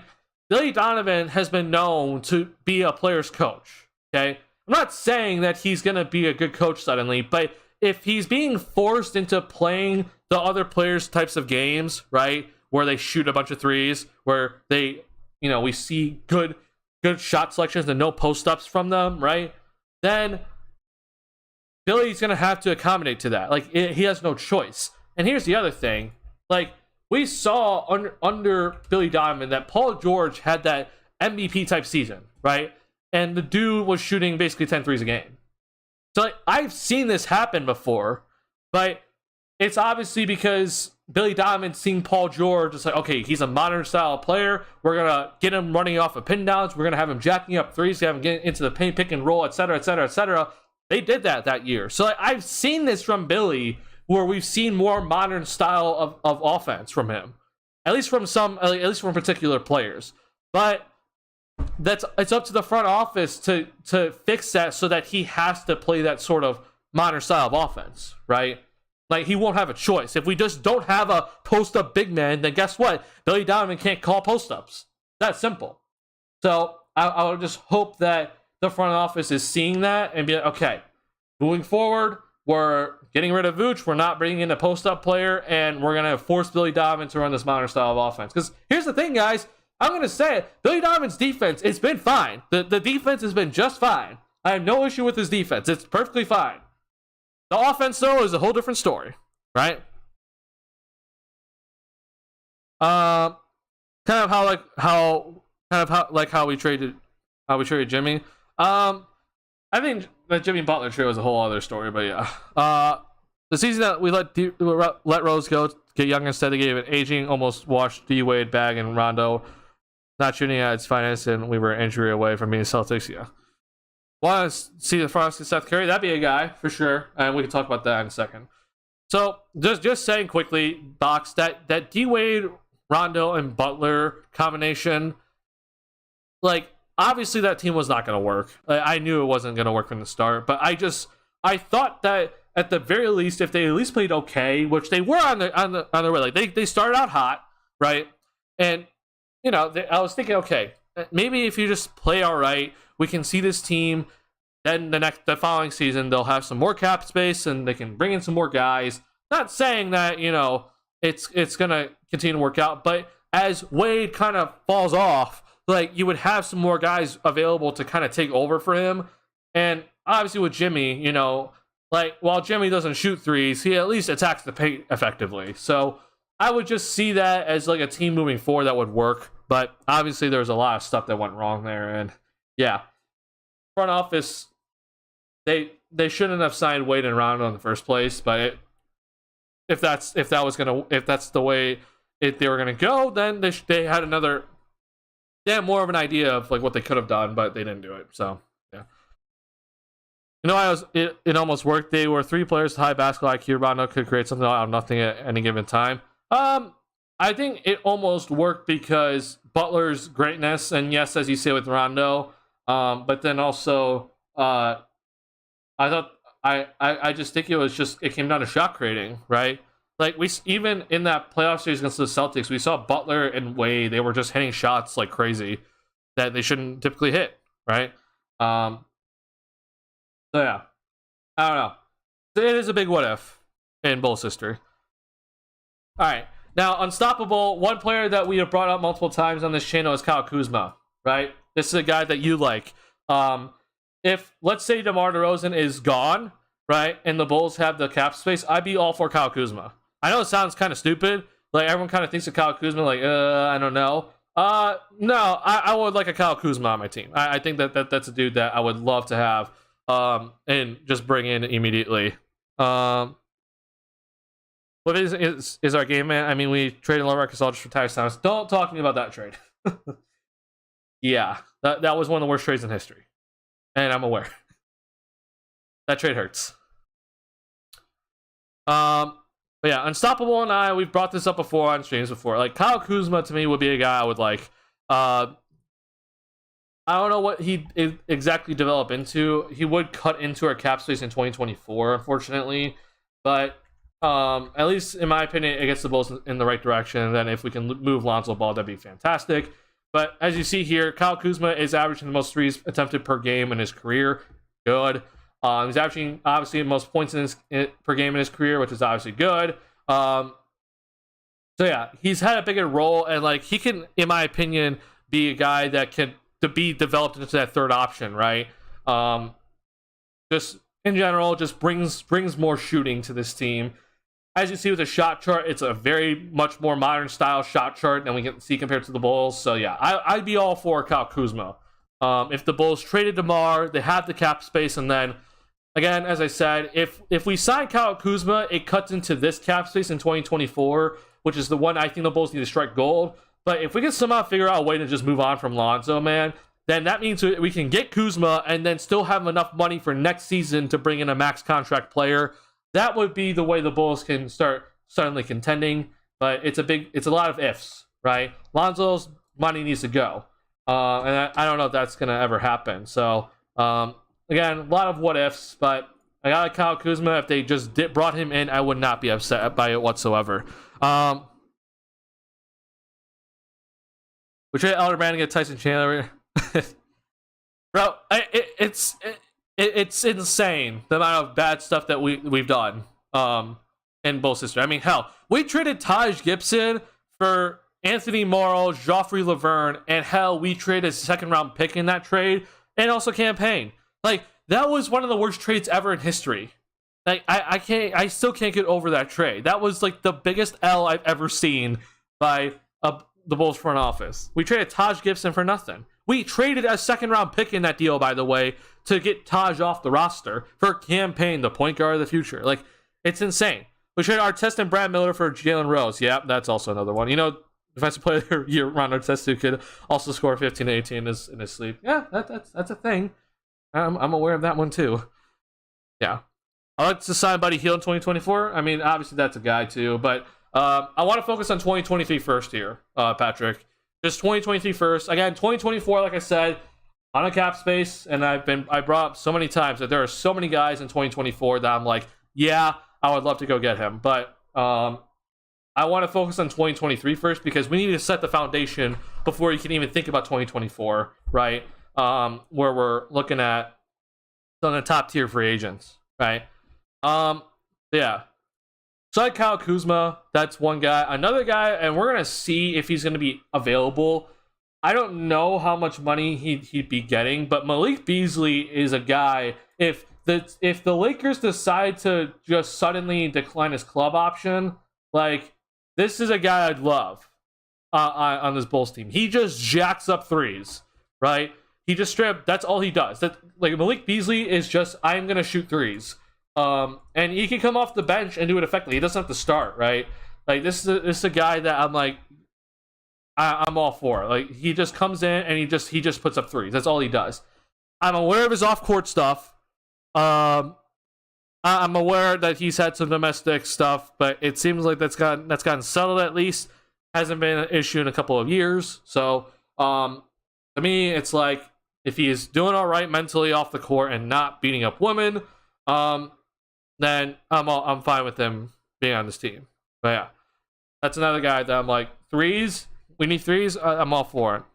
We don't love Bulls basketball if you don't love whiffing trades and stupid draft picks while playing good old 90s basketball. Simple as that. Embrace the pain of Chicago sports. I don't know about you, Box, but I'm a White Sox fan. I don't know. I'll stand up here, but I'm wearing a Paul Konerko, hit it like Konerko shirt. But I'm praying to God that the White Sox are at least moving into a more modern style of baseball, right? Hit home runs, don't hit for average, right? And Pedro Grifol seems like that type of dude. I know that the White Sox don't have an analytics department, though, which is a big problem, but at least Pedro Grifol has said so far through his press conferences and spring training that he's going to be looking at analytics heavily.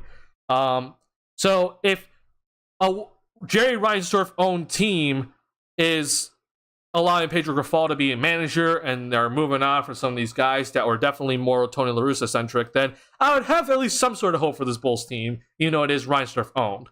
But again, it's on the front office to figure this out first and then move into the more modern style of basketball. But yeah. Let's see here. Yes, I want someone who, when I look at stats, is field goals. Yeah, 3-point field goals, 6 of 11. Yeah. How do you feel about trying to steal Miles Bridges from the Hornets? I don't feel good about that. I think Miles Bridges is not going to play personally.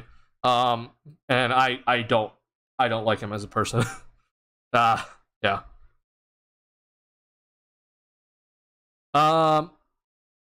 If we bring Miles Bridges, I'm showing up in the stadium on wife beater shirts every single time. Hate him for that. Yeah, I hate Miles Bridges as a person. Now, I don't know what exactly Malik Beasley did. I just know that he had like a 90-day like time or something.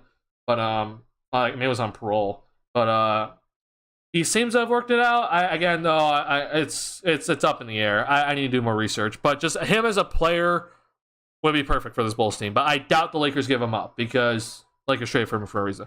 As far as the White Sox thing, Tony La Russa was a problem when he was hired. Home runs numbers went down. Oh, I mean, he's obviously part of the issue. He was definitely part of the issue, but not just him, right? I do think that Tony La Russa was the issue. I know we're not talking about basketball, but like, yeah, I'll talk to you later about that, Patrick. We'll talk later. Yeah, we'll definitely talk later, Patrick. You don't know, Patrick's a cousin of mine, so we talk a lot. Okay, other guys that we can look at more on the cheap side here. I think Kelly Oubre could be a guy that could become available here for more cheaper side, right? If he's only going to pay $12 million this year, he's had a pretty solid season from my standards. I know he's on the Hornets, but Kelly Oubre is averaging 20 points per game this season. I don't know if a team's going to be willing to like throw him suddenly like $25 million, right? I think that'd be kind of shocking, but obviously he shoots a ton of threes. He doesn't make him at highest percentage, but solid defender overall, but a guy that I really like. I think his shooting chart looks pretty solid too. As you can see, this is very modern style of shooting. So another guy that I keep your eyes on. But as we continue to move down here, Unstoppable, you brought up Seth Curry. This is definitely one of those guys that I'd be willing to go after. Now, I won't sign him for long though, because Seth Curry has been injury prone in his past couple of seasons, and he turned 32 this season. He's going to be 32 and a half come off season. That means he's going to be turning 33 in the season. So he is getting up there in age. If we sign him to like a 1 year plus one, I'm all for that, right? But I'm not signing him for long because his injury history is not treating him well, unfortunately. So yeah, not something that's not like a long-term investment, but someone I'd be looking into, right? To kind of maybe for a season or two help this Bulls team shooting. Just be aware of his injuries, unfortunately. And then someone else that I think is just kind of gone under the radar. Josh Richardson could be a guy that is pretty cheap. I forget where he got traded to. Where did he get traded to? He got traded to New Orleans. Okay. Now with Richardson, his shot chart I don't think is necessarily amazing, but like just this in general looks better than what the Bulls have already. So he doesn't shoot a lot, but a guy that can be like a solid role player. Come on in. As you can see, a lot of shots from three. Doesn't shoot enough in the paint, in my opinion. There is some mid-range in here, but I think this is more San Antonio days, because San Antonio relies on that mid-range a lot. So Josh Richardson is like a guy to come off the bench maybe. But yeah. Now, one guy that I'll be very interested in seeing what he does here is Talen Horton-Tucker. Chicago product, obviously. But I don't know how the Jazz really look at him, and I don't know how exactly he looks at himself here.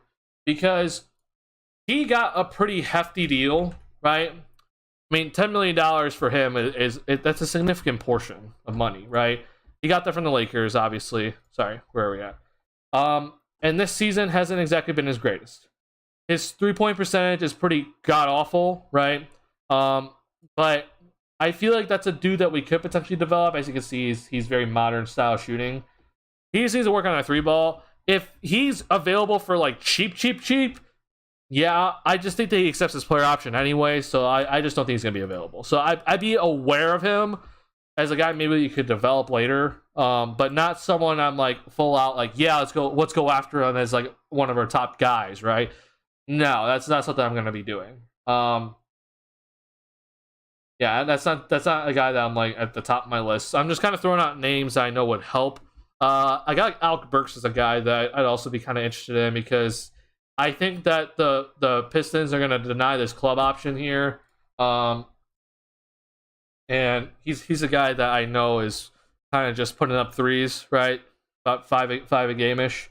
And he's pretty versatile for a player on the perimeter. So I wouldn't mind him, honestly. So there are guys for sure in the 2023 free agency. If we have money to spend, right, there are guys here. They're definitely here. Another guy like Terrence Davis, for example, is another dude I would love to have, because he's another one of those guys that he just comes in and just I always spell his name wrong. Yeah, it's one R. It's not two R's. It's one. Don't know why he does this, but he just comes in and shoots, right? Let's see, he's shooting 37% this year, but he just comes into the game and just kind of shoots the ball. So I'd be down for a guy like Terrence Davis to just kind of come off the bench. As you can see here, it is just 3 points, right? Like, this dude has 45 attempts at the rim and 183 attempts from 3-point range in his limited minutes, obviously. So that'd be a guy I wouldn't mind as well as like a very, very cheap signing if the Bulls don't have much available. But as we get into the cheaper guys here, Georges Niang is definitely a guy I want. If you're not aware of Georges Niang, he's had a very solid season for Philly. Again, another just shooter, right? Five per game, 40% from the field. I wanted the Bulls to potentially trade for him, but fortunately didn't get it. If you want shooting and only 3-point shooting, here you go. This is your guy. I'd be all for it. These are the types of guys I want the Bulls to start going after. He is going to be an unrestricted free agent, and because of how well he shot the ball, I feel like Georges Niang is a guy that could be getting paid some money here, and the Philadelphia 76ers aren't going to be able to re-sign him. But if he's available, then I'm all for it. Like, go out and get him, right? Well, I think the center that Bulls need to go after in the offseason, Jackson Hayes, will be perfect for a fast-paced offense. That is a good guy. I think the issue with him, though, is that he is going to be restricted free agent, and we'll see if the Pelicans want to keep him or not.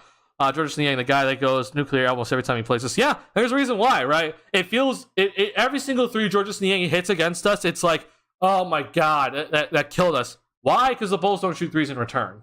Like, when you have a dude that's draining 3s against you, and then you're only shooting 2s, every single 3 feels like a killer.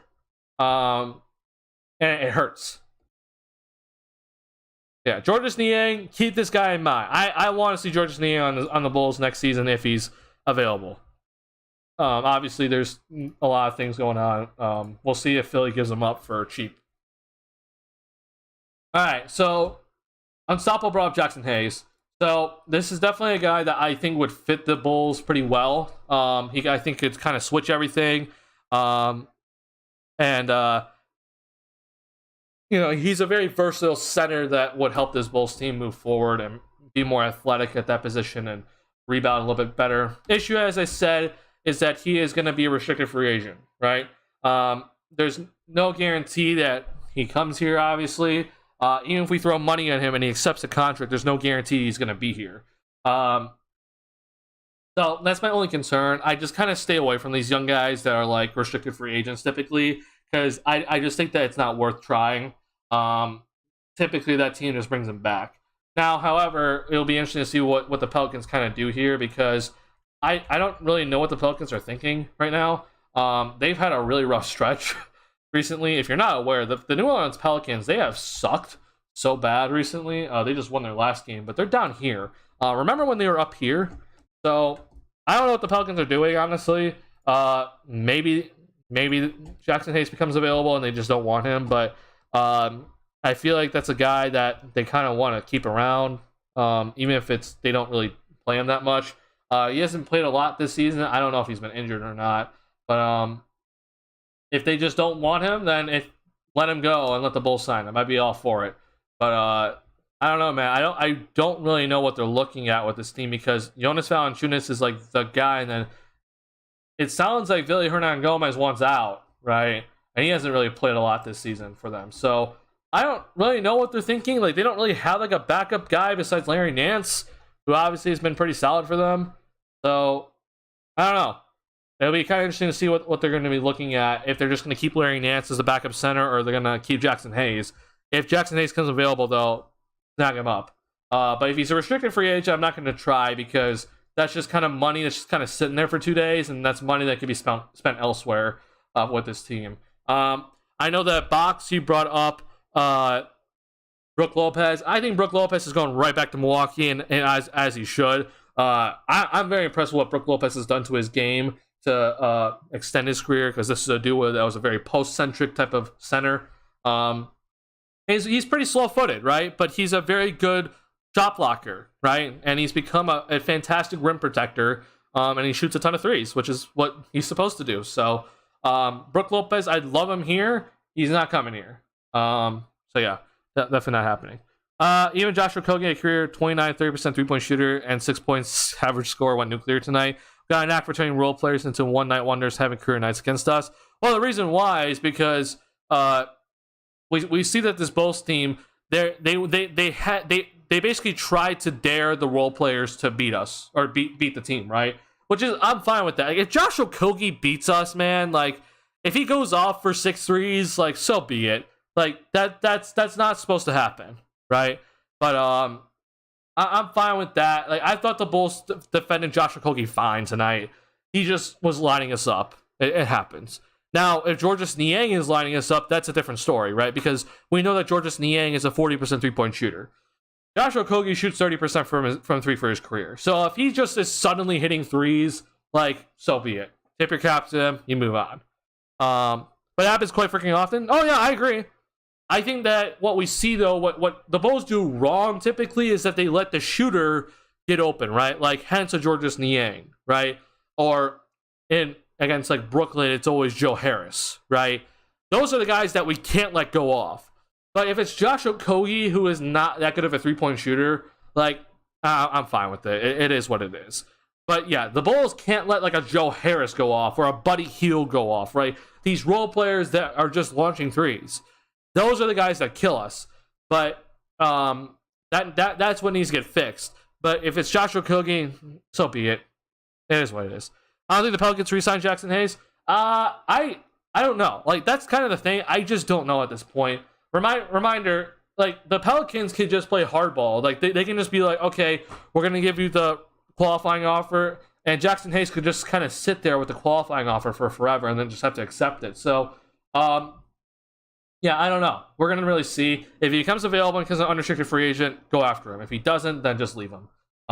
It's not worth the time and effort, honestly. Yeah, if Vucevic is gone, this is kind of why I'm like, maybe it's through a DeMar DeRozan trade, right?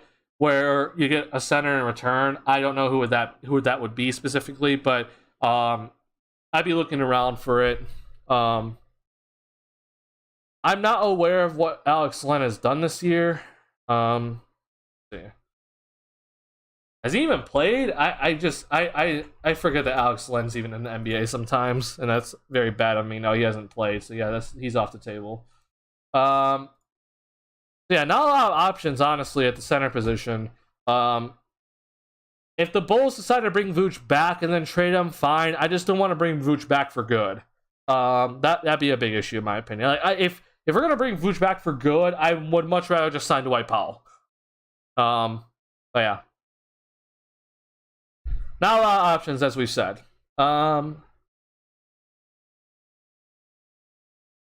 Thomas Bryant wouldn't be a bad guy, honestly. I just think that the Denver Nuggets are going to keep him. And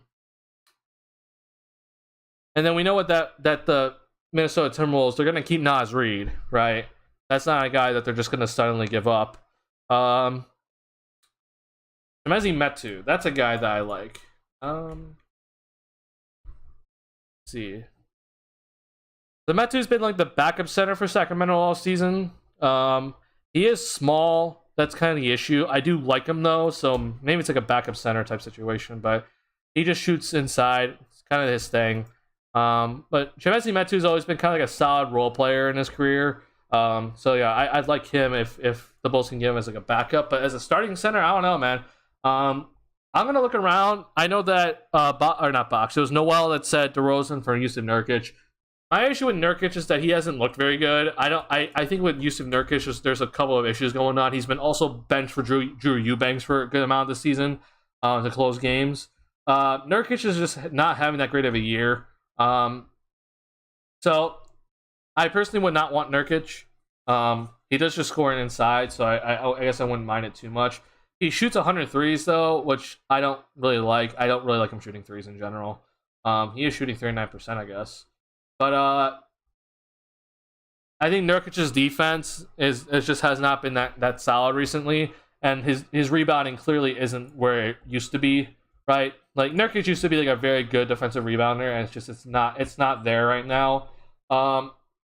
So I really wouldn't want him in like a DeRozan for Nurkic trade. Now, if I'm getting shit on Sharp, that's a different story. But yeah, I that's not someone I'm really looking at. We can go ahead and kind of look at some of these guys that are kind of like at the center position, I guess. But yeah, it's gonna be kind of hard to figure out who would be the next center for this Bulls team, because I wanted Pirtle. We'll see if he even is available next season. I don't think he's going to be. So yeah, it's definitely gonna be interesting. Sorry.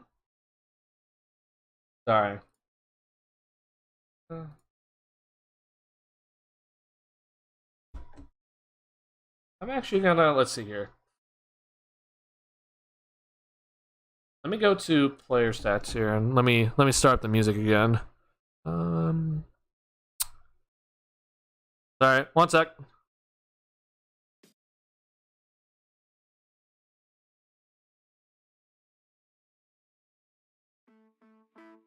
There we go. That's too loud. Hold on.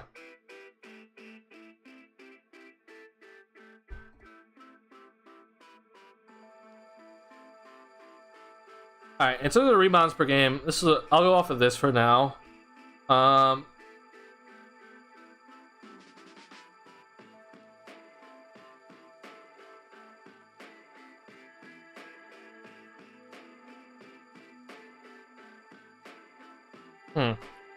Yeah, it's not looking amazing, unfortunately, because I when I look at this, like there are like a decent amount of like not centers on this list, unfortunately, so it's kind of hard to kind of look at this and really zone in. But yeah, I'm honestly not too sure. Like Drummond's like up here 40. What the hell? I know Christian Wood available? Did I see that correctly? I think Christian Wood might be labeled as a power forward for some reason. Yeah, Christian Wood is here. We'll see what the Dallas Mavericks do with him, but this is a guy that I'd like, personally. I know there's some question marks with him, but this is a guy that I do overall appreciate. And I think that he'd be a nice guy to kind of start at center for this Bulls team moving forward. Mavericks have his bird rights, though, so they can resign him fully. But yeah, we'll see.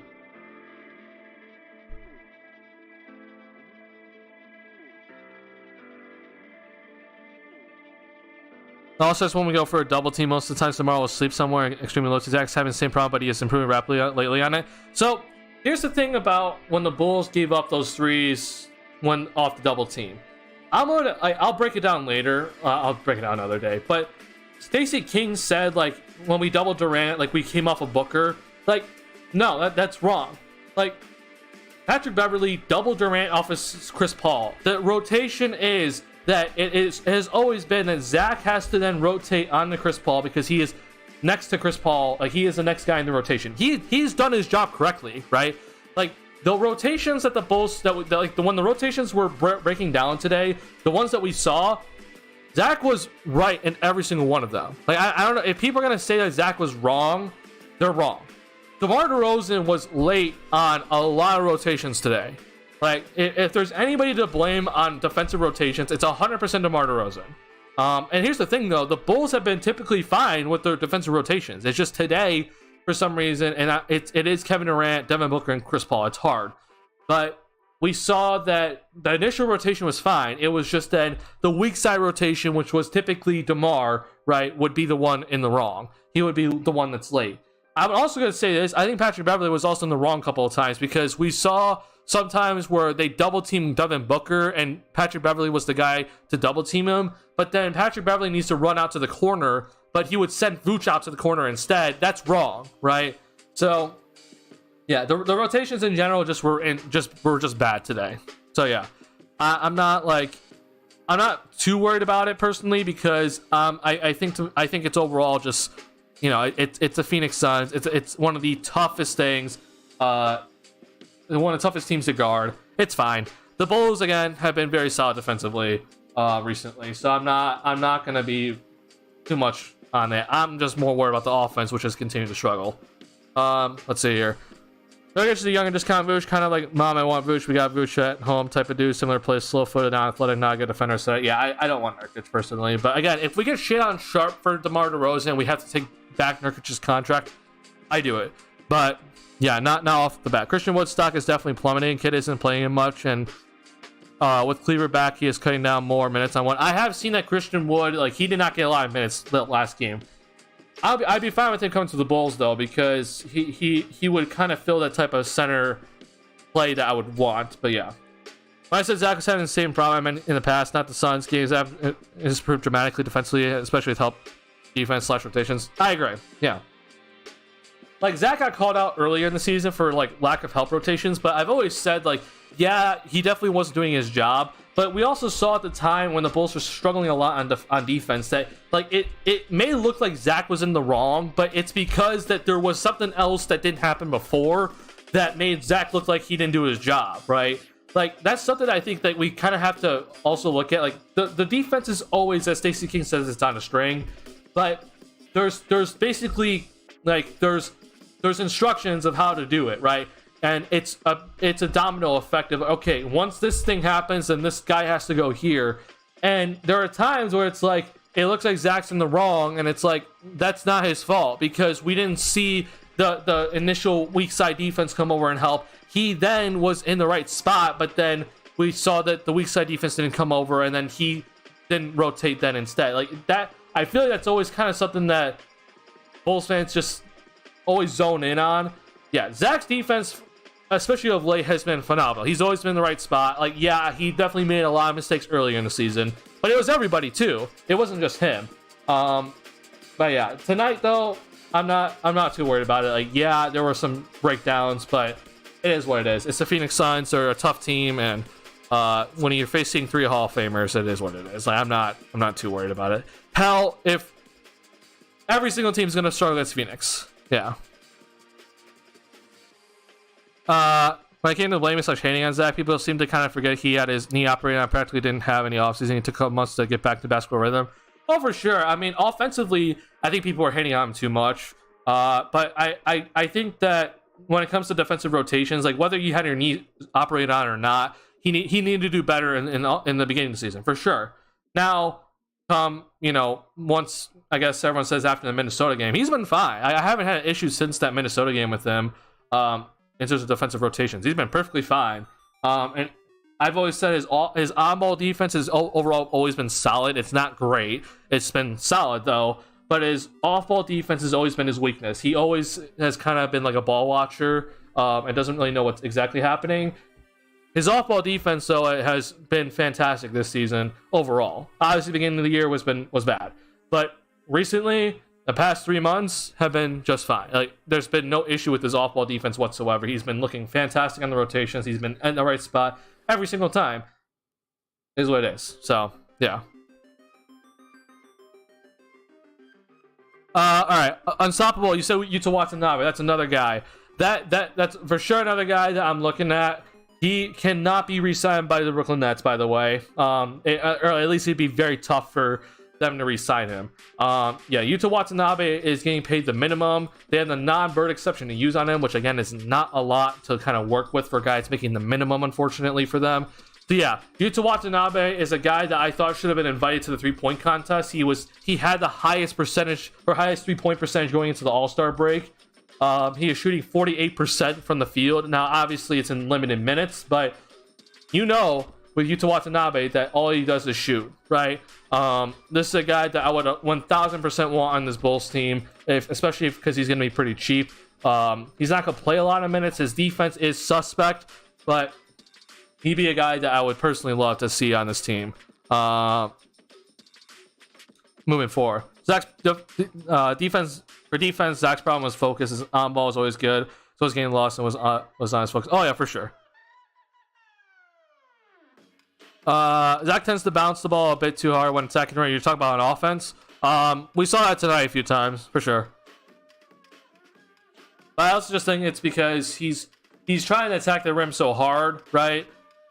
That's what happens, and I've seen that before. I think that was Zach. Like, I'm very interested to see, like, if he's on the Bulls next season, which I think he will be. Like, if he's healthy going into the offseason, which I think he will be, I want to see what he really works on, because like this past offseason, he didn't have any time to work on anything, right? It was just him rehabbing last offseason, right? He had to rehab his knee, get the surgery, rehab, and then get back into conditioning, right? So he didn't really have any time to kind of work on some things. We kind of saw some stuff with his trainer, but it wasn't to the point where we typically see with Zach. If he's healthy going into this offseason, I really want to see what he works on, because to me, if he works on his ball handling, then suddenly we're going to see him start to really take off, right? His ball handling has always been something that's been suspect with him. I do think it's gotten better. Like I remember 3 years ago with Zach that you couldn't trust him to bring the ball up the court, right? He would turn it over. Now I can at least trust him to do that, but when it comes to then driving in the middle of the lane, I still don't feel comfortable with him, because he has tendency to lose it, right? He just needs to work on that ball handling, and then it's going to help him get to the free throw line a lot better, because he won't just be losing the ball when he drives.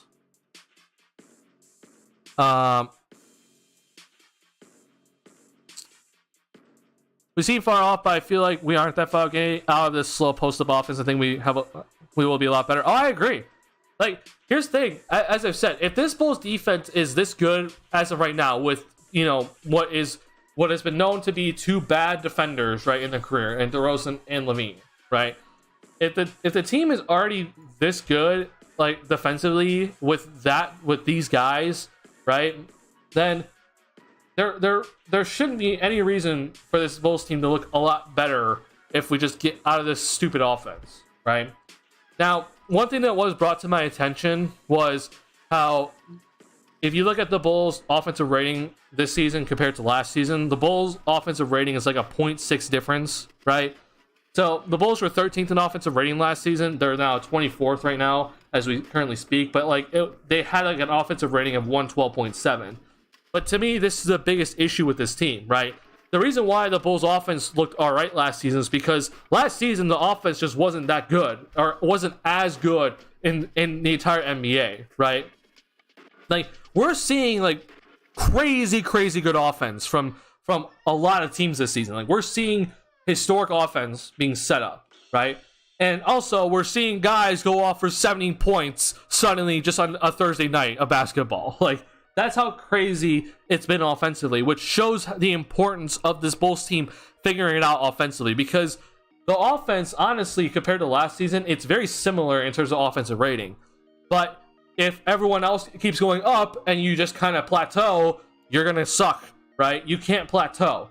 So this Bulls team needs to get out of this 90s post-up offense and then start moving forward in the modern style of offense. That's going to help this Bulls team a lot more. Because, yeah, as I said, defensively, this Bulls team looks fine. There's no issues. So, yeah, I agree with you, Patrick.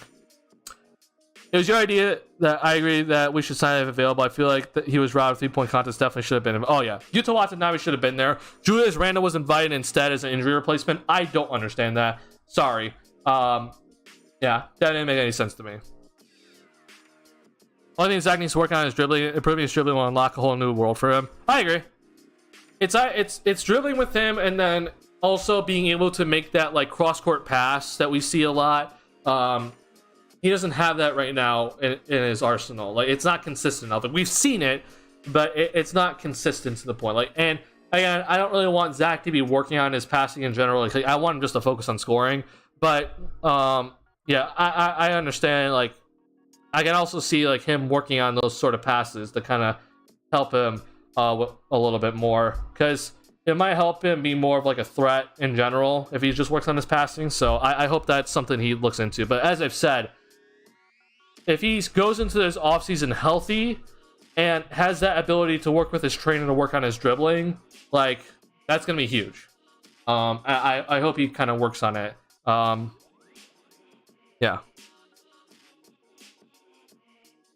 Don't think it's a game changer for Zach, but I think Zach could be greater in the things he's already good at. I think it would be a game changer just because I think he'd be able to draw more fouls. Like, the reason why guys like Trae Young and James Harden, they always draw so many fouls is because of their great basketball handles, right? Their ability to break down the dude so quickly that they have to resort to fouling That is a big game changer in my opinion. And if Zach LaVine can get to the free throw line a lot more, that points per game average is going to skyrocket. So to me, it is a big game changer. I don't necessarily think anything else is going to change really, besides just his ability just to draw fouls. But if he can just raise that free throw average a lot more, then we're looking at a lot more in terms of points per game. And I think that's a huge game changer.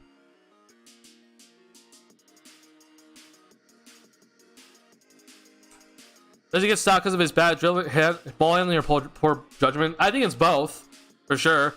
But I would argue more it's due to his poor ball handling, because we even saw in this game where he tried to drive past, I think it was Josh Okogie. He got walled off, and then he had to turn, right, and then start backing him down. If his ball handling was more crisp there, then he wouldn't have to turn around, right? He'd be able to reset and then break him down again.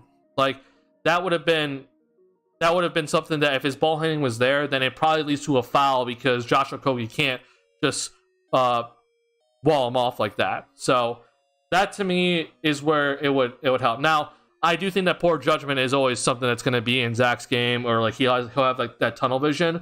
But if that's going to be a part of his game, then having that ball handling is just going to help him, right? Because again, I don't want him I don't want him looking to pass, right? I want him just strictly just to think score, and ball handling, in my opinion, is more important with him, because that's going to help him score more.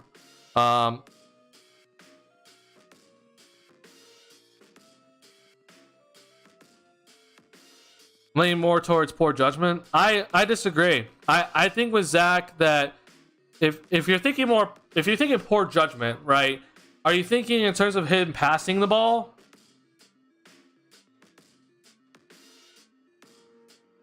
Because that's all I can think about when it comes to poor judgment.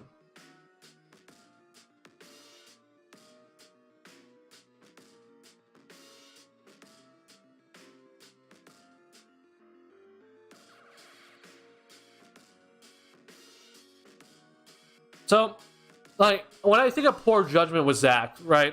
Like, my biggest thing with Zach and his poor judgment has always been that he'll try to attack and then he'll try to pass it back out to a guy that isn't really open, right? That to me is like poor judgment by him.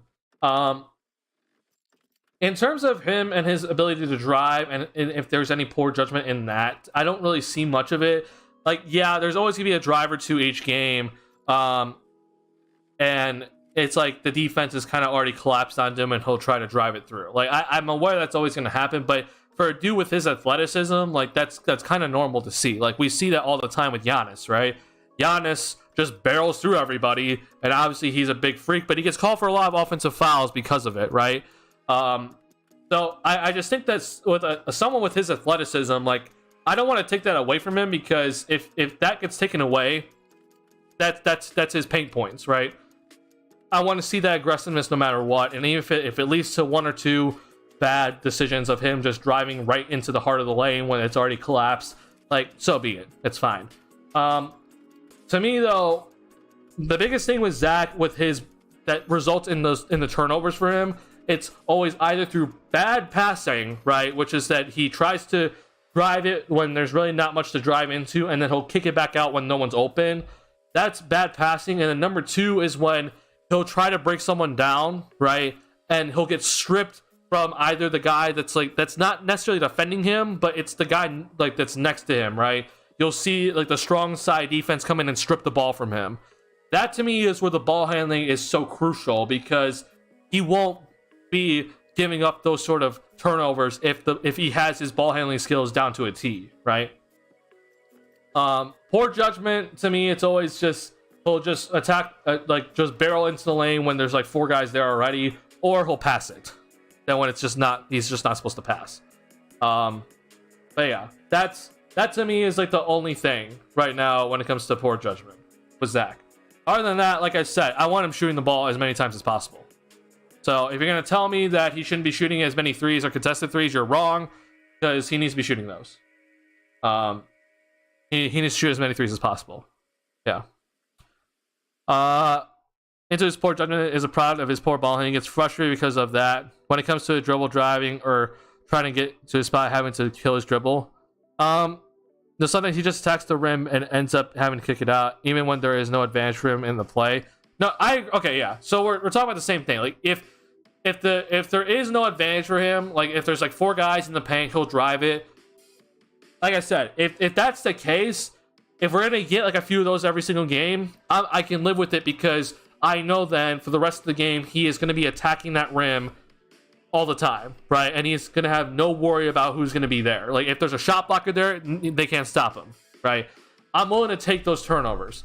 But to me, where I see where Zach gets killed on his drives is when he'll try to drive one way, it gets shut off completely, and then he does not have that counter move to then go the other way, right?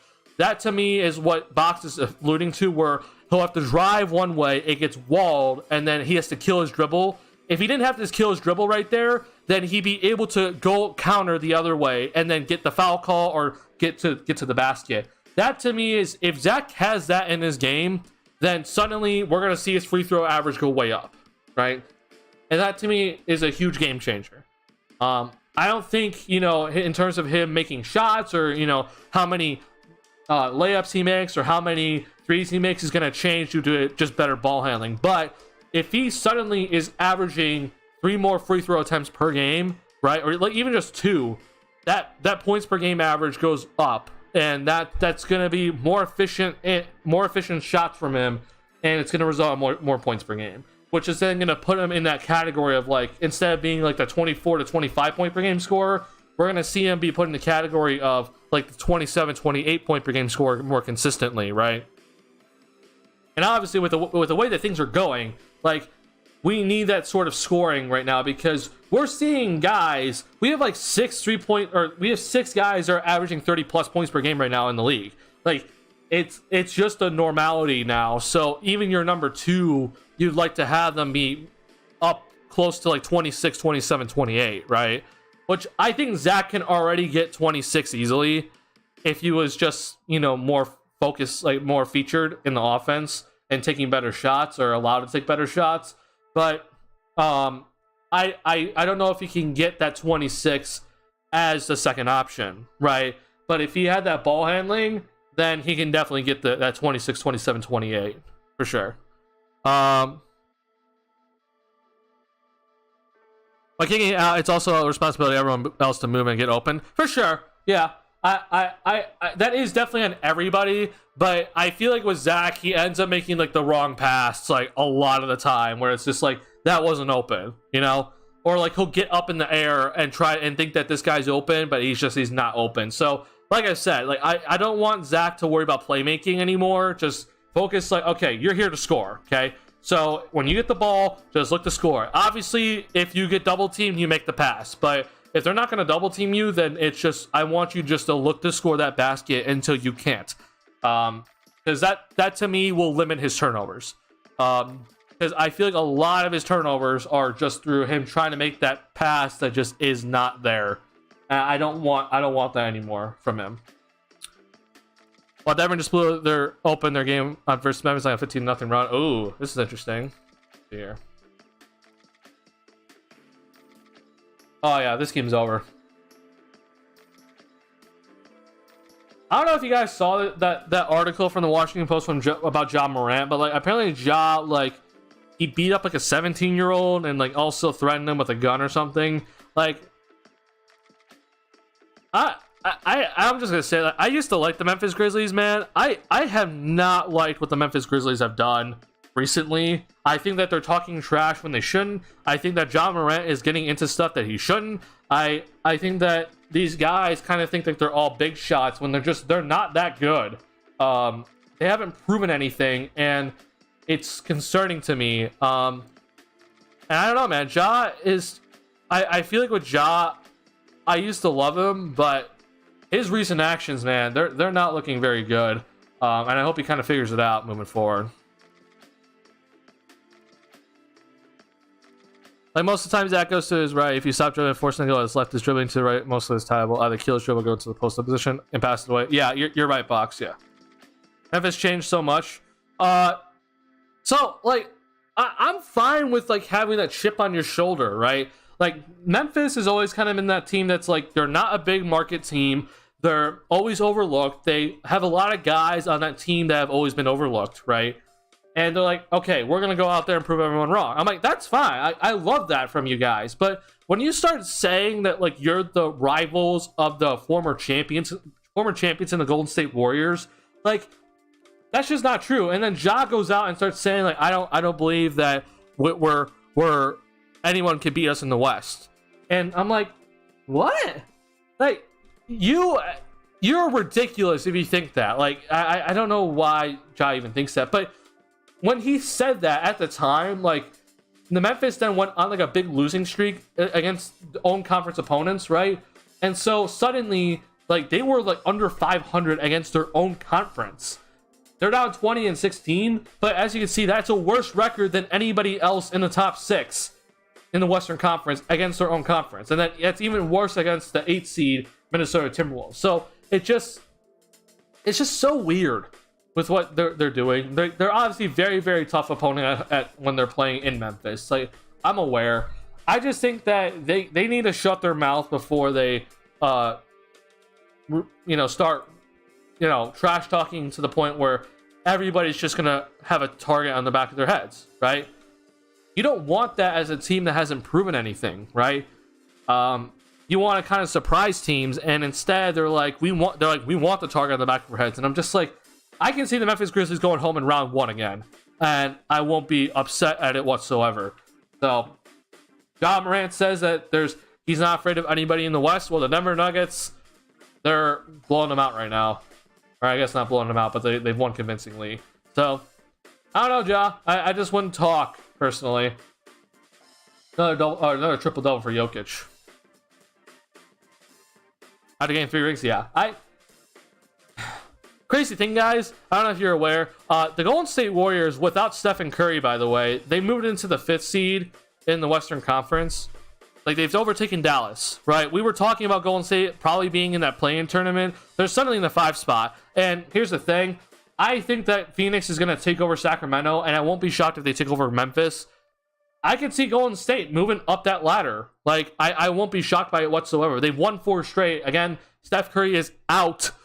And once Steph comes back, I can really see them starting to move up, which is supposedly soon. So, I'm aware of what Memphis thinks. And, they've had a very good season. I'm not taking anything away from them. But just don't talk, man. just take care of business, and then you can start the trash talk. You don't want every single Western Conference team being upset at you come playoff time. Like, you just don't want that, right? You don't want that. So, yeah, do better. Clay Poole has been, Klay Thompson has finally looked like Klay Thompson again. And I correct me if I'm wrong, but I think the Golden State defense is finally starting to come around again. So if Golden State defense actually turns up here, then I feel like the Golden State Warriors are yet again champion. Like, they're one of the championship contenders, even though they've kind of had a rough year. So Josh is fine in the West. I mean, look, man, I think Memphis is going to be fine. I just don't think that they should be talking as much as they already are. I think that they need to tone it down a little bit because they're going to be targeted heavily. And yet, as I said, I don't know what Ja is doing off the court, but that Washington Post, like, here's the thing. Like, it's one thing if there's one report where it's like, okay, there's a report that someone accused Ja Morant of doing this. Okay, that's one report, and we hear nothing about it ever again. All right, it's one report. We've heard multiple reports this season, right? We've heard so many, like a ton of reports this season about Ja Morant and his crew or whatever doing something off court that just isn't right. Like, we've gotten multiple reports now, and Ja has come out immediately and said that this is all cap, and then like these media people are like all targeting him. But like, I feel like that's just so incorrect because we've seen now many different media sources come out and have a report against Ja Morant or accusing him of doing something, right? Like, it was The Athletic, Washington Post, like, it's all kinds of news report stations. Like, it's not just one station. So to me, that's like, I'm concerned. I'm like, what are you doing off the court right now? And I feel like that it's just going to continue if no one gets a grasp on it. But you know, he gets to live his life. I'm not stopping him. Clippers lost again. Westbrook had 27 points, 10 assists, and shot 12 16. Clippers in shambles. Oh boy. Yeah, they lost 5 straight. Yeah. I would like to see the Clippers get a shot at the championship. I don't know what's going wrong. I don't know either, man.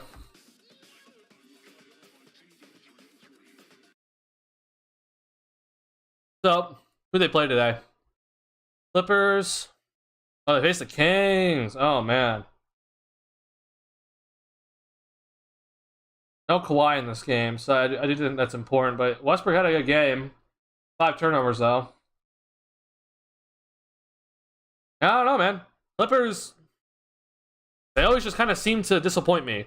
I hope they figure it out. I mean, getting Eric Gordon I thought was huge. Thought getting Mason Plumlee was huge. And I thought Russell Westbrook made more sense with their team than the Bulls, obviously. I like the Bones Highland pickup. But I don't know, man. No Zubac today for some reason. This was a DMP CD, but I'm gonna guess that's wrong. And no Kawhi, obviously. So I don't know, man. I'm gonna say though that I think the Clippers will make the playoffs, whether it's through the play-in or not. But who knows, man? Like, I won't be shocked if they disappoint me yet again. Tyler is playing Morris and Gordon way more than they should be playing. Last game they combined for 6.6 rebounds in 50 plus minutes. Makes sense. Hope Giannis gets his second this year. I would hope so too. I wouldn't be upset about that. Kawhi missing costing them tonight. Oh, for sure. Yeah. I mean, here's the thing though. The Clippers mentality is always just like, we just gotta make the playoffs healthy and then we're fine. Like, they don't really care where they are in terms of seeding. My only thing is that I don't know if you can be willingly dropping games right now, like, or willingly sitting out games, because it's so close right now in the West that you need to get every single game you can get. So if Kawhi, cost them this game tonight, that's a big L. I think it's gonna be Suns versus Bucks rematch. That's what I think as well. The thing is, like I think that Denver is scary, but I just don't think that Jamal Murray and Michael Porter Jr. are up to par with Devin Booker and Chris Paul and DeAndre Ayton, right? So I do think that Denver's going to make it to the conference finals, but I don't think they win it. And then I think when it comes to the finals, if it's Bucks versus Suns, I'm choosing Bucks just because I think they have the best player in the series, and I'm aware that there's a big 4 in Phoenix and there's a big 3 in Milwaukee, but I think that the role players play a significant difference in that series, like the Brook Lopez's, right? And the Bobby Portis's for Milwaukee, which Phoenix doesn't really have a bench, right? But if it's Phoenix versus anybody else from the Eastern Conference in the finals, I think Phoenix wins it. Just saying though, like, I'm willing to give Phoenix the pass this year if they don't win it and they face the Bucks, and that's the reason why they don't win it in the finals. But if they don't win it this year and they face someone else not named the Bucks, then I feel like that's a big L. I feel like you failed. And then next season, y'all better win it, just in general. You just have to. They're never finally, yeah. You're lucky Ballmer doesn't give an F about money he spends like crazy every season. Oh yeah. Can we trade Billy and the Rhinesters for Ballmer? I wish. But the crazy thing is the Bucks are more or less the same team as they were 2 years ago. They were, but I think that Drew Holiday has played out of his mind this season. Like, I think Drew Holiday, compared to 2 seasons ago, is playing much better than he was. Is playing much better this season, though. I think that's huge, though.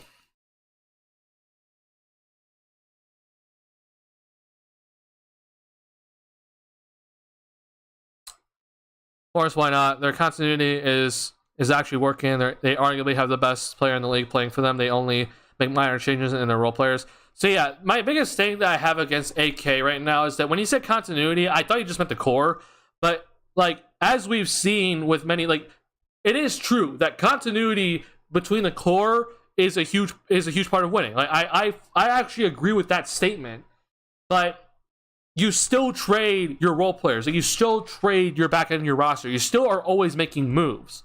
Sure, you're not trading, your top 3 players, but you're still willing to make moves for like other role players, and that's the reason why I'm just confused why this trade deadline the front office decided to stay pat. Like, I wasn't asking for a lot. I was just asking to trade Drummond to Philly for Paul Reed and Furkan Korkmaz. I thought that was just a good trade, and they didn't do it. And I know that the 76ers, they were looking for a backup center, and they didn't get one. So, I don't know. Ballmer spent a lot of money, but he hasn't really got any return of investment. I think with Ballmer, like, I don't really think he's too worried about money right now, if we talk about that in return of investment. But yeah, he has not gotten anything in terms of winning a championship or making it. They made it to the conference finals. Like that has been a thing, but they haven't made it to the finals. Yeah.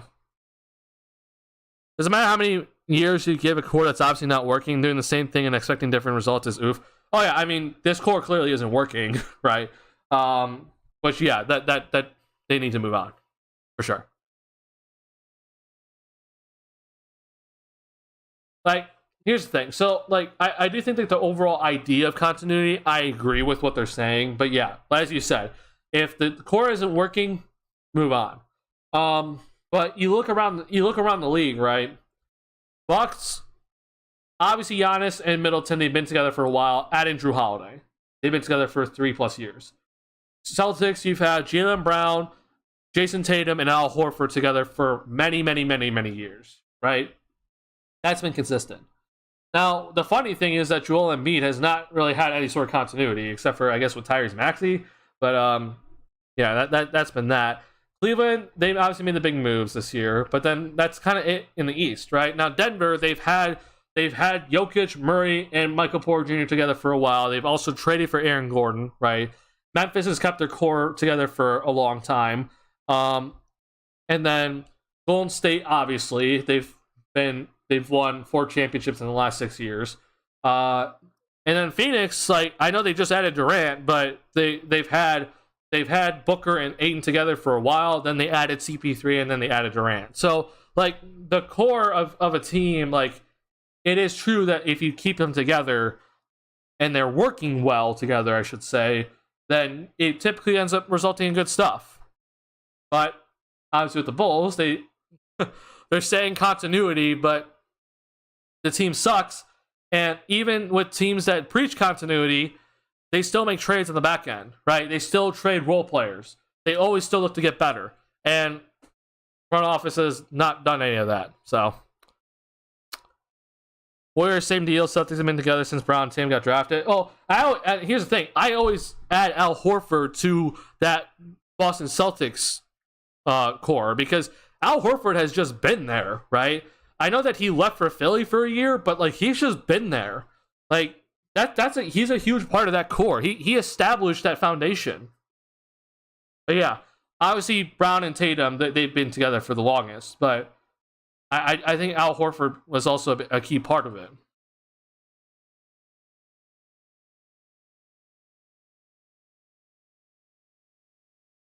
Bucks are on a 16-game winning streak, which I think is overall pretty scary. And then the New York Knicks are on an 8-game winning streak, and they just had a pretty decent win tonight. They blew a lead, I think, oh, this was close, actually. Yeah, they blew a lead. They were up a lot of points against Miami, but they blew it, but they won it. Big game by Julius Randle. Oh my god. But yeah, we'll see with Miami what they do. Because I know that Bam had a horrible game to start, but he kind of picked it up near the end. But I don't know, Miami, like, I want to trust Miami, but Miami's just been so up and down. Like, I just don't trust them. They just can't. Every time I feel like Miami's going up, they go back down to 500. So, I don't know, man. I feel like these teams are going to be fighting for the play-in, man. It's just the definition of we can get a fantastic game from them, and then we can legit get the worst game ever from them. So, yeah, rough all these teams 6 through 12, 13, I guess if you want to count them. Yeah. All right. It is late, guys. I appreciate you guys hanging out with me. I do have to go ahead and call the stream here. Thank you guys a lot for hanging out with me tonight. If you have not already, hit that like button on the stream. Helps me out a lot. Bulls obviously lost to Phoenix. This was kind of coming. We saw this coming. And I believe Bulls take on Denver next. No, Indiana next. So Sunday game against Indiana. Probably not going to stream that game. Our post game after this one. It is early in the day, but Bulls going to be taking on the Pacers at home. We're going to see if the Bulls cannot lose to the Pacers again. I'll be on Twitter tweeting about this game and how the Bulls are not doing things well on the offensive end yet again.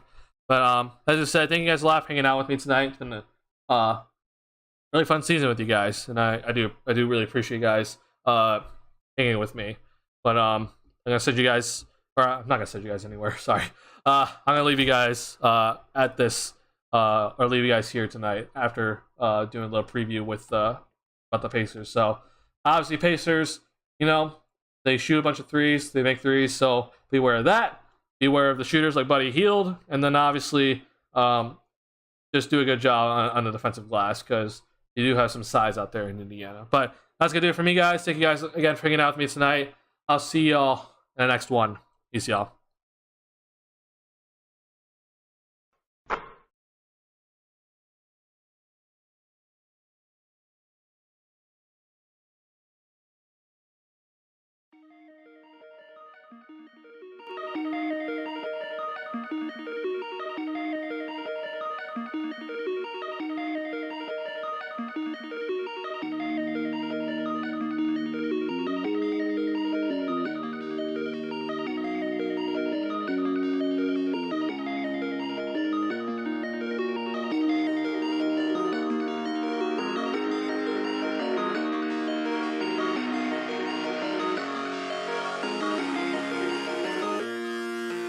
You